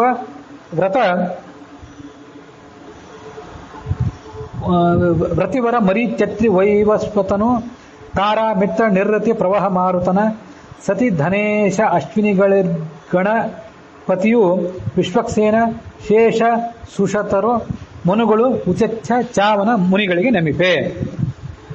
ವ್ರತತಿ ಅಂದ್ರೆ ಬಳ್ಳಿ. ಯಾವ ಬಳ್ಳಿ? ಕಮಲದ ಬಳ್ಳಿ. ಆ ಕಮಲದ ಬಳ್ಳಿಯಲ್ಲಿ ಜ ಅಂದ್ರೆ ಹುಟ್ಟಿದ್ದು ಕಮಲ, ಕಮಲಾಸನ ಅಂದ್ರೆ ಚತುರ್ಮುಖ ಬ್ರಹ್ಮ. ಅವನ ಮಕ್ಕಳು ಅಂತಂದ್ರೆ ಆ ಸಪ್ತರ್ಷಿಗಳು. ಆಮೇಲೆ ವ್ರತಿವರ ಮರೀಚಿ ಅತ್ರಿ, ವ್ರತಿಗಳು ಅಂತಂದ್ರೆ ಕಷ್ಟಪಟ್ಟ ವ್ರತ ನಿಯಮಗಳನ್ನು ಮಾಡುವವರು, ಅವರಲ್ಲಿ ಶ್ರೇಷ್ಠರಾದಂತಹ ಅತ್ರಿ ಮೊದಲಾದವರು. ವೈವಸ್ವತ ಮನು ಇದ್ದಾನೆ. ತಾರ, ಮಿತ್ರ ಇವರೆಲ್ಲ 19ನೇ ಕಕ್ಷೆ 17ರಲ್ಲಿ ಬರ್ತಾರೆ. ಪ್ರವಾಹ ಮಾರುತನ ಪತ್ನಿ ಪ್ರಾವಹಿ ಕೂಡ ಅಲ್ಲೇ ಬರ್ತಾಳೆ. ನಾನು ಹಿಂದಿನ ಪದ್ಯದಲ್ಲಿ ಎಲ್ಲೋ ಒಂದು 18 ಕಕ್ಷಾ ಅಂತ ಹೇಳಿದೆ, ಸ್ವಲ್ಪ ಅದೆಲ್ಲ ತಪ್ಪಾಗಿ ಹೇಳಿರ್ಬೋದು. ಹಿಂದೆ ತಾರತಮ್ಯ ಹೇಳಿದ್ದೇನೆ, ಅದಕ್ಕನುಸಾರವಾಗಿ ಹೊಂದಿಸ್ಕೊಂಡ್ರೆ ಆಯ್ತು. ತಾರ, ಮಿತ್ರ 19ನೇ ಕಕ್ಷಾದಲ್ಲಿ ಇದ್ದಾನೆ. ನಿವೃತ್ತಿ ಪ್ರವಾಹ ಮಾರುತನ ಸತಿ ಆಗಿದ್ದಾರೆ. ಮುಂದೆ 18ನೇ ಕಕ್ಷಾದಲ್ಲಿ ಧನೇಶ, ಕುಬೇರ, ಅಶ್ವಿನಿ ದೇವತೆಗಳು, ಅಶ್ವಿನಿ ದೇವತೆಗಳ ಗಣಪತಿಯು ಬರ್ತಾನೆ. ವಿಶ್ವಕ್ಸೇನ ಇದ್ದಾನೆ. ಶೇಷ ಸುಷತರು 85 ಜನ ಶೇಷ ಶತಸ್ಥರು ಬಂದಿದ್ದಾರೆ. ಮನುಗಳು ಇದ್ದಾರೆ 19ರಲ್ಲಿ. ಹಿಂದೆ ಹೇಳಿದ ಮನುಗಳನ್ನು 3 ಜನ ಬಿಟ್ರೆ ಉಳಿದು 11 ಜನ ಇದ್ದಾರೆ. ಉಚಚ್ಛ ಚ್ಯವನ ಮೊದಲಾದವರಿದ್ದಾರೆ. ಮುನಿಗಳಿಗೆ ನಮಿಪೆ, ಇವರೆಲ್ಲರಿಗೂ ನಮಸ್ಕಾರ ಮಾಡ್ತೇನೆ. ಅದಾದ್ಮೇಲೆ ಶತ ಸುಪುಣ್ಯ ಶ್ಲೋಕರೆನಿಸುವ ಅವರು ಕೂಡ 19ನೇ ಶ್ಲೋಕದಲ್ಲಿದ್ದಾರೆ. ಕ್ಷಿತಿಪರಿಗೆ ಅದೆಲ್ಲ ರಾಜರು ಕೂಡ ಆ ಕಕ್ಷಾದಲ್ಲಿದ್ದಾರೆ. ನಮಿಸುವೆನು ಭಾಗೀರಥಿ, ವಿರಾಟ್ ಪರ್ಜನ್ಯ. ಮುಂದೆ 19, 20ನೇ ಕಕ್ಷಾದಲ್ಲಿ ಈ ಎಲ್ಲ ಗಂಗಾ ನದಿ ಮೊದಲಾದಂತಹ ನದಿಗಳು ಕೂಡ, ನದಿ ದೇವತೆಗಳು ಕೂಡ ಬರ್ತಾರೆ.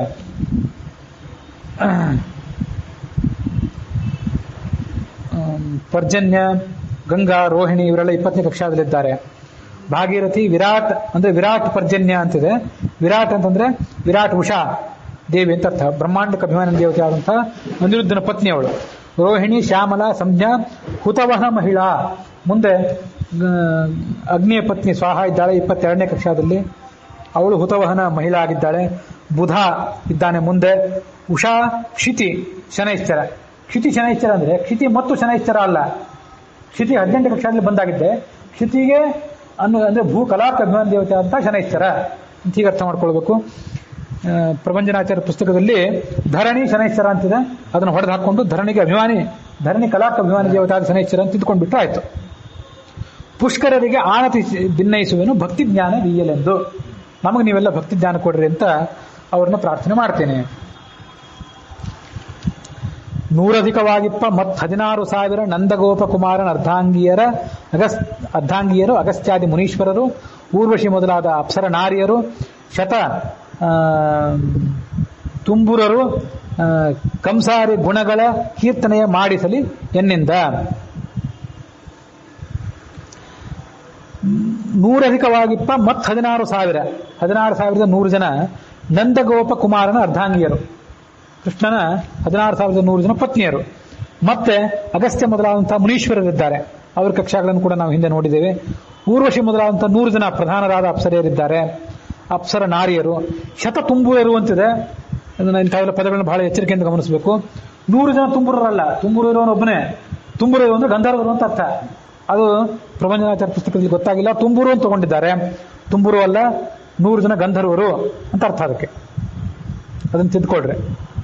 ಇದನ್ನು ಸುವಿದ್ಯೇಂದ್ರ ಸ್ವಾಮಿಗಳು ಹಾಗೆ ಹೇಳಿದ್ದಾರೆ, 100 ಗಂಧರ್ವರು ಅಂತ ಅರ್ಥ. 100 ಜನ ತುಂಬೂರುಗಳು ಇರೋದು ಸಾಧ್ಯವಿಲ್ಲ, ಬರೇ ಗಂಧರ್ವರು. ತುಂಬೂರು ಅನ್ನೋ ಶಬ್ದ ಅದು ಗಂಧರ್ವ ವಿದ್ಯೆಯಲ್ಲಿ ಹೇಗೆ ನಿಪುಣಲ್ಲ, ಅದನ್ನ ಎಲ್ಲಾ ಗಂಧರ್ವರಿಗೂ ಅನ್ವಯಿಸುವಂತೆ ಶಬ್ದ ಅಷ್ಟೇ. ಶತತುಂಬುರರು ಅಂತಂದ್ರೆ 100 ಜನ ಗಂಧರ್ವರು, ಪ್ರಧಾನರಾದಂತಹ ಗಂಧರ್ವರು. ಅದರಲ್ಲಿ ಈ ತುಂಬುರು ಒಬ್ಬ ಪ್ರಧಾನ, ಹೀಗೆ ಅಂತ ತಿಳ್ಕೊಳ್ಬಹುದಷ್ಟೇ. ಕಂಸಾರಿ ಗುಣಗಳ ಕೀರ್ತನೆಯ ಮಾಡಿಸಲಿ ಎನ್ನಿಂದ. ನನ್ನ ಕಡೆಯಿಂದ ಅವ್ರು ಮಾಡಿಸಬೇಕಾದ ಕೆಲಸ ಏನಂದ್ರೆ ಭಗವಂತನ ಗುಣಗಳನ್ನು ಕೀರ್ತನೆ ಮಾಡಿಸಲಿ. ಅದಾದ್ಮೇಲೆ ಪಾವನರು ಶುಚಿ ಶುದ್ಧ ನಾಮಕ ದೇವತೆಗಳ ಆಜಾನ ಚಿರಪಿತೃ ದೇವ ನರ ಗಂಧರ್ವರ ವನಿಪ ಗಂಧರ್ವರು ಅವನಿಪ ಮಾನುಷೋತ್ತಮರು ಈ ವಸುಮತಿಯೊಳುಳ್ಳ ವೈಷ್ಣವರಾವಳಿಯೊಳು ಇಹರೆಂದು ನಿತ್ಯದಿ ಸೇವಿಪುದು ಸಂತೋಷದಿ ಸರ್ವ ಪ್ರಕಾರದಲ್ಲಿ. ಅದಾದ್ಮೇಲೆ ಶುಚಿ ಶುದ್ಧ ಮೊದಲಾದಂಥ ದೇವತೆಗಳಿದ್ದಾರೆ, ಅವರೆಲ್ಲ ಆಜಾನಜ ದೇವತೆಗಳು ಅಂತ ಅವರನ್ನು ವರ್ಣನೆ ಮಾಡ್ತಾರೆ. ಈ ಶುಚಿ ಶುದ್ಧ ಮೊದಲಾದ ದೇವತೆಗಳ ಕೆಲವು ಹೆಸರವು, ಈ ಆಜಾನ ದೇವತೆಗಳಲ್ಲೋ ಅಥವಾ ಅಗ್ನಿಪುತ್ರರಲ್ಲೋ ಯಾವುದೋ ಒಂದು ಅವರಿಗೆ ಕೆಲವು ಹೆಸರದು. ಪವಮಾನ, ಶುಚಿ, ಶುಂಧಿ ಅಂತ ಹೀಗೆಲ್ಲ ಮುಂದೊಂದು ಕಡೆ ಎಲ್ಲರೂ ಬಂದಾಗ ಹೇಳ್ತೇನೆ, ಇದೊಂದು ಸ್ಪಷ್ಟಪಡಿಸ್ಕೋಬೇಕಾಗಿತ್ತು ಈಗಲೇ. ಇರಲಿ. ಪಾವನರು ಶುಚಿ ಶುದ್ಧ ನಾಮಕ ದೇವತೆಗಳು. ಅದಾದ್ಮೇಲೆ ಆಜಾನದ ದೇವತೆಗಳು, ಚಿರಪಿತೃಗಳಿದ್ದಾರೆ, ದೇವಗಂಧರ್ವರಿದ್ದಾರೆ, ಮನುಷ್ಯಗಂಧರ್ವರಿದ್ದಾರೆ, ರಾಜರಿದ್ದಾರೆ, ಅವನಿಪುರು ಅಂದ್ರೆ ರಾಜರು, ಮಾನುಷೋತ್ತಮರಿದ್ದಾರೆ. ಈ ವಸುಮತಿಯೊಳುಳ್ಳ ವೈಷ್ಣವರಾವಳಿ ಯೋಳಿಹರೆಂದು ಭಗವಂತನ ಭಕ್ತರ ಗುಂಪಿನಲ್ಲಿ ಇವರೆಲ್ಲ ಇದ್ದಾರೆ ಅಂತ ನಿತ್ಯ ಸೇವನೆ ಮಾಡ್ರಿ, ಸಂತೋಷದಿಂದ ಸೇವನೆ ಮಾಡ್ರಿ, ಸರ್ವ ಪ್ರಕಾರದಲ್ಲಿ ತಾರತಮ್ಯವನ್ನು ಮರೆಯದೆ ಅವರನ್ನು ಸೇವನೆ ಮಾಡ್ರಿ. ಮಾನುಷೋತ್ತಮರ ವಿಡಿದು ಚತುರಾನನಾನಂತ ಶತೋತ್ತಮತ್ವ ಕ್ರಮೇಣ ಚಿಂತಿಪ ಭಕ್ತರಿಗೆ ಚತುರವಿಧ ಪುರುಷಾರ್ಥ ಶ್ರೀನಿಧಿ ಜಗನ್ನಾಥ ವಿಠಲ ತಾನೇ ಒಲಿದು ಈವನು ನಿರಂತರ ಸಾನುರಾಗದಿ ಪಠಿಸುವುದು ಪ್ರಾಜ್ಞರಿದ ಮರೆಯದಲೇ. ಮನುಷ್ಯೋತ್ತಮರು 35ನೇ ಕಕ್ಷಾದಲ್ಲಿದ್ದಾರಲ್ಲ, ಅವರಿಂದ ವಿಡಿದು ಅಂದ್ರೆ ಹಿಡಿದು ಅಂತ ಅರ್ಥ. ಚತುರಾನನ ಇವನ ತನಕ, ಚತುರ್ಮುಖನ ತನಕ, ಚತುರಾನನ ಅಂತ ಅಲ್ಲಿಯವರೆಗೆ ಶತೋತ್ತಮತ್ವ, ಒಬ್ಬರು ಮತ್ತೊಬ್ಬರಿಗೆ 100 ಪಟ್ಟು ಹೆಚ್ಚಾಗಿದ್ದಾರೆ. ಕೆಲವರು 10 ಪಟ್ಟು ಇರ್ತಾರೆ, ಅದು ಇರಲಿ, ಅಂತೂ ಪ್ರಧಾನವಾಗಿ 100 ಪಟ್ಟಿರ್ತಾರೆ. ತೈತರಿಯ ಉಪನಿಷತ್ನಲ್ಲಿ ತೇ ಶತಂ ಮಾನುಷ ಆನಂದ ತೇ ಚಯೇಕೋ ಮನುಷ್ಯ ಗಂಧರ್ವಾಣ ಆನಂದ ಅಂತೀಗೆ ಅದನ್ನ 100 ಪಟ್ಟು ಹೇಳ್ತಾ ಹೋಗಿದ್ದಾರೆ. ಅದಕ್ಕೆ ಶತೋತ್ತಮತ್ವ ಕ್ರಮೇಣ ಚಿಂತಿಪ ಭಕ್ತರಿಗೆ, ಅಂಥ ಭಕ್ತರಿಗೆ 4 ವಿಧವಾದ ಪುರುಷಾರ್ಥಗಳನ್ನು ಶ್ರೀನಿಧಿಯಾದ ಜಗನ್ನಾಥ ವಿಠಲ ಕೊಡ್ತಾನೆ, ತಾನೇ ಒಲಿದು ಕೊಡ್ತಾನೆ. ನಿರಂತರವಾಗಿ ನೀವು ಇದನ್ನ ಸಾನುರಾಗದಿಂದ ಪಠನೆ ಮಾಡಬೇಕು. ಯಾರು? ಪ್ರಾಜ್ಞರಾದವರು. ಮರೆಯದಲೆ, ಎಂದೂ ಕೂಡ ಮರೆಯದೆ ಇದನ್ನು ಪಠನೆ ಮಾಡಬೇಕು ಅಂತ ತಾರತಮ್ಯದ ವಿವರಣೆ ಇದೆ. ಏಕಂಚ ತತ್ವತೋ ವೇತ್ತುಂ ವಿನಾ ಸರ್ವಜ್ಞತಾಂ ನರಃ ನ ಸಮರ್ಥೋ ಮಹೇಂದ್ರೋಪಿ ತಸ್ಮಾತ್ ಸರ್ವತ್ರ ಜಿಜ್ಞಾಸೇತ್ ಅಂತ ಆಚಾರ್ಯರು ಇದೇ ಗೀತಾ ಪ್ರಸ್ಥಾನದಲ್ಲೇ ಅಂಥದ್ದೊಂದು ಮಾತು ಹೇಳ್ತಾರೆ. 4ನೇ ಅಧ್ಯಾಯದಲ್ಲಿ ಮನುಷ್ಯ ಒಂದನ್ನೇ ತಿಳ್ಕೊಳ್ಳಿಕ್ಕೂ ಕೂಡ, ಒಂದು ತಾರತಮ್ಯ ನನಗೆ ಅರ್ಥ ಆಗಿದೆ ಅಂತ ಹೇಳಬೇಕಾದ್ರೂ ಕೂಡ ಸಕಲವನ್ನೂ ತಿಳ್ಕೊಳ್ಬೇಕಾಗ್ತದೆ. ಆ ಸಕಲವನ್ನೂ ತಿಳ್ಕೊಳ್ಳದೇ ಇದ್ದವನಿಗೆ ಪೂರ್ಣವಾಗಿ ಯಾವುದು ಕೂಡ ಅರ್ಥ ಆಗೋದೇ ಇಲ್ಲ. ಏಕಂಚ ತತ್ವತೋ ವೇತ್ತುಂ ವಿನಾ ಸರ್ವಜ್ಞತಾಂ ನರಃ. ಸರ್ವಜ್ಞತ್ವ ಮನುಷ್ಯನಿಗೆ ಇಲ್ಲದೆ ಹೋದರೆ ಯಾವ ಒಂದು ಸಂಗತಿಯೂ ಕೂಡ ಪೂರ್ಣವಾಗಿ ಅರ್ಥ ಆಗೋದಿಲ್ಲ. ಅದಕ್ಕಾಗಿ ನ ಸಮರ್ಥೋ ಮಹೇಂದ್ರೋಪಿ, ಸ್ವಯಂ ಚತುರ್ಮುಖನಾದರೂ ಕೂಡ, ಚತುರ್ಮುಖ ಅಂತ ಅದಕ್ಕೆ ಅರ್ಥ ಮಾಡ್ತಾರೆ ಅಂತ ನೆನಪು, ಅಂತಹ ಚತುರ್ಮುಖನಿಗೂ ಕೂಡ ಅದು ಪೂರ್ಣವಾಗಿ ಚತುರ್ಮುಖನ ಸಮಾನನಾಗಿ ಬುದ್ಧಿವಂತ ಆಗಿದ್ರು ಕೂಡ ಅವನಿಗೆ ಅರ್ಥ ಆಗೋದಿಲ್ಲ. ಅದಕ್ಕಾಗಿ ಸರ್ವತ್ರ ಜಿಜ್ಞಾಸೆ, ಪರಿಪರಿಯಾಗಿ ಇದೇನು, ಇದು ಹೇಗೆ ಅಂತ ಜಿಜ್ಞಾಸೆ ಮಾಡಬೇಕು. ಹೀಗೆ ಸಾಧ್ಯಾಷ್ಟೆಲ್ಲ ಜಿಜ್ಞಾಸೆ ಮಾಡಿದ್ದೇನೆ. ಆದರೆ ಒಂದು ಎಚ್ಚರ ಇದೆ, ಎಷ್ಟು ಓದಿದ್ರು ಎಷ್ಟು ಜಿಜ್ಞಾಸೆ ಮಾಡಿದ್ರು ನಮ್ಮ ಜ್ಞಾನಕ್ಕೆ ಮೀರಿದ ಅನೇಕ ಸಂಗತಿಗಳಿವೆ. ಅದರ ಬಗ್ಗೆ ನಮಗೊಂದು ಕಲ್ಪನೆ ಬೇಕು. ಮತ್ತು ಭಾಗವತದಲ್ಲಿ ಹೇಳಿದಂತೆ ಭಿದ್ಯತೆ ಹೃದಯ ಗ್ರಂಥಿ ಚಿದ್ಯಂತೆ ಸರ್ವ ಸಂಶಯಾ ಕ್ಷೀಯಂತೆ ಚಾಸ್ಯ ಕರ್ಮಾಣಿ ದುಷ್ಟ ಏವ ಆತ್ಮನಿ ಈಶ್ವರೇ. ಜೀವಾತ್ಮನ ಒಳಗೆ ಅಂತರ್ಯಾಮಿಯಾಗಿರ್ತಕ್ಕಂಥ ಬಿಂಬನಾದ ಪರಮಾತ್ಮನ ನೋಡಿದರೆ ಹೃದಯದ ಗಂಟು ಒಡಿತದೆ, ಮತ್ತು ಎಲ್ಲ ಸಂಶಯಗಳು ಪರಿಹಾರ ಆಗ್ತವೆ, ಮತ್ತು ನಮ್ಮ ಕರ್ಮಗಳೆಲ್ಲ ಸವಿಯುತ್ತವೆ. ಅದು ಭಾಗವತ ಹೇಳಿದ ಮಾತು 1ನೇ ಸ್ಕಂದದಲ್ಲಿ. ಏಕಂಚ ತತ್ವತೋ ವೇತ್ತುಂ ಅಂತನೂ ಸ್ಕಂದ ಪುರಾಣದಲ್ಲಿ ಆಚಾರ್ಯರು ಗೀತಾ ಭಾಷ್ಯದಲ್ಲಿ ಸ್ಕಂದ ಪುರಾಣದ ಮಾತನ್ನು ಉಲ್ಲೇಖ ಮಾಡಿರುವಂಥ ಮಾತು. ಜಿಜ್ಞಾಸೆ ಬಿಡುವಂತಿಲ್ಲ, ಯಾವುದೇ ಕಾಲಕ್ಕೂ ಜಿಜ್ಞಾಸೆಯನ್ನು ಮಾಡ್ತಾನೆ ಇರಬೇಕು. ಆದರೆ ಒಂದು ಎಚ್ಚರ ಇರಬೇಕು, ನಮಗೆ ಇವೆಲ್ಲವೂ ಕೂಡ ತಿಳಿಲಿಕ್ಕೆ ಸಾಧ್ಯ ಇಲ್ಲ. ಹಾಗಾಗಿ ವಿನೀತರಾಗಿ ಅಹಂಕಾರವನ್ನು ಒಗೆದು ಇದನ್ನೆಲ್ಲ ನಾವು ಶ್ರವಣ ಮಾಡ್ತಿರ್ಬೇಕು, ಮನನ ಮಾಡ್ತಿರ್ಬೇಕು, ನಿಧಿಧ್ಯಾಸನ ಮಾಡ್ತಿರ್ಬೇಕು. ಹಾಗೆ ನನ್ನ ಯೋಗ್ಯತಾನುಸಾರವಾಗಿ ಏನಿದೆ ಅದನ್ನು ಎಲ್ಲ ನೀವು ಜ್ಞಾನಿಗಳಾದಂಥವ್ರು ನಿಮ್ಮ ಮುಂದೆ ಇದನ್ನು ಏನು ಓದಿದೆ ಅಂತ ಅನ್ನೋದನ್ನು ಹೇಳಿದ್ದೇನೆ. ಇವತ್ತಿನ ಈ ಭಾಗ 29ನೇ ಪದ್ಯ ಇದು, ಈ ಸಂಧಿದು. ಒಟ್ಟಾರೆ ಪದ್ಯಗಳಲ್ಲಿ 730 ಪದ್ಯಗಳು ಕೂಡ ಸಮಾಪ್ತಿಯನ್ನು ಕಂಡಿವೆ. ಬೃಹತ್ತಾರತಮ್ಯ ಸಂಧಿ 23ನೇ ಸಂಧಿ, ಅಥವಾ 19 ಅಥವಾ 20ನೇ ಸಂಧಿ ಗುಣತಾರತಮ್ಯ ಸಂಧಿ ಬೇರೆ ಕೆಲವು ಪುಸ್ತಕಗಳಲ್ಲಿ ಅದು ಸಮಾಪ್ತಿಯನ್ನು ಕಂಡಿದೆ. ಇವತ್ತಿನ ಈ ಶ್ರವಣ ಬಲಿಪ್ರತಿಪತ್ತು ಅಂತ ಇದಕ್ಕೆ ಹೆಸರು. ಜೂಜಾಟ ಆಡುವ ಒಂದು ಸಂಪ್ರದಾಯ.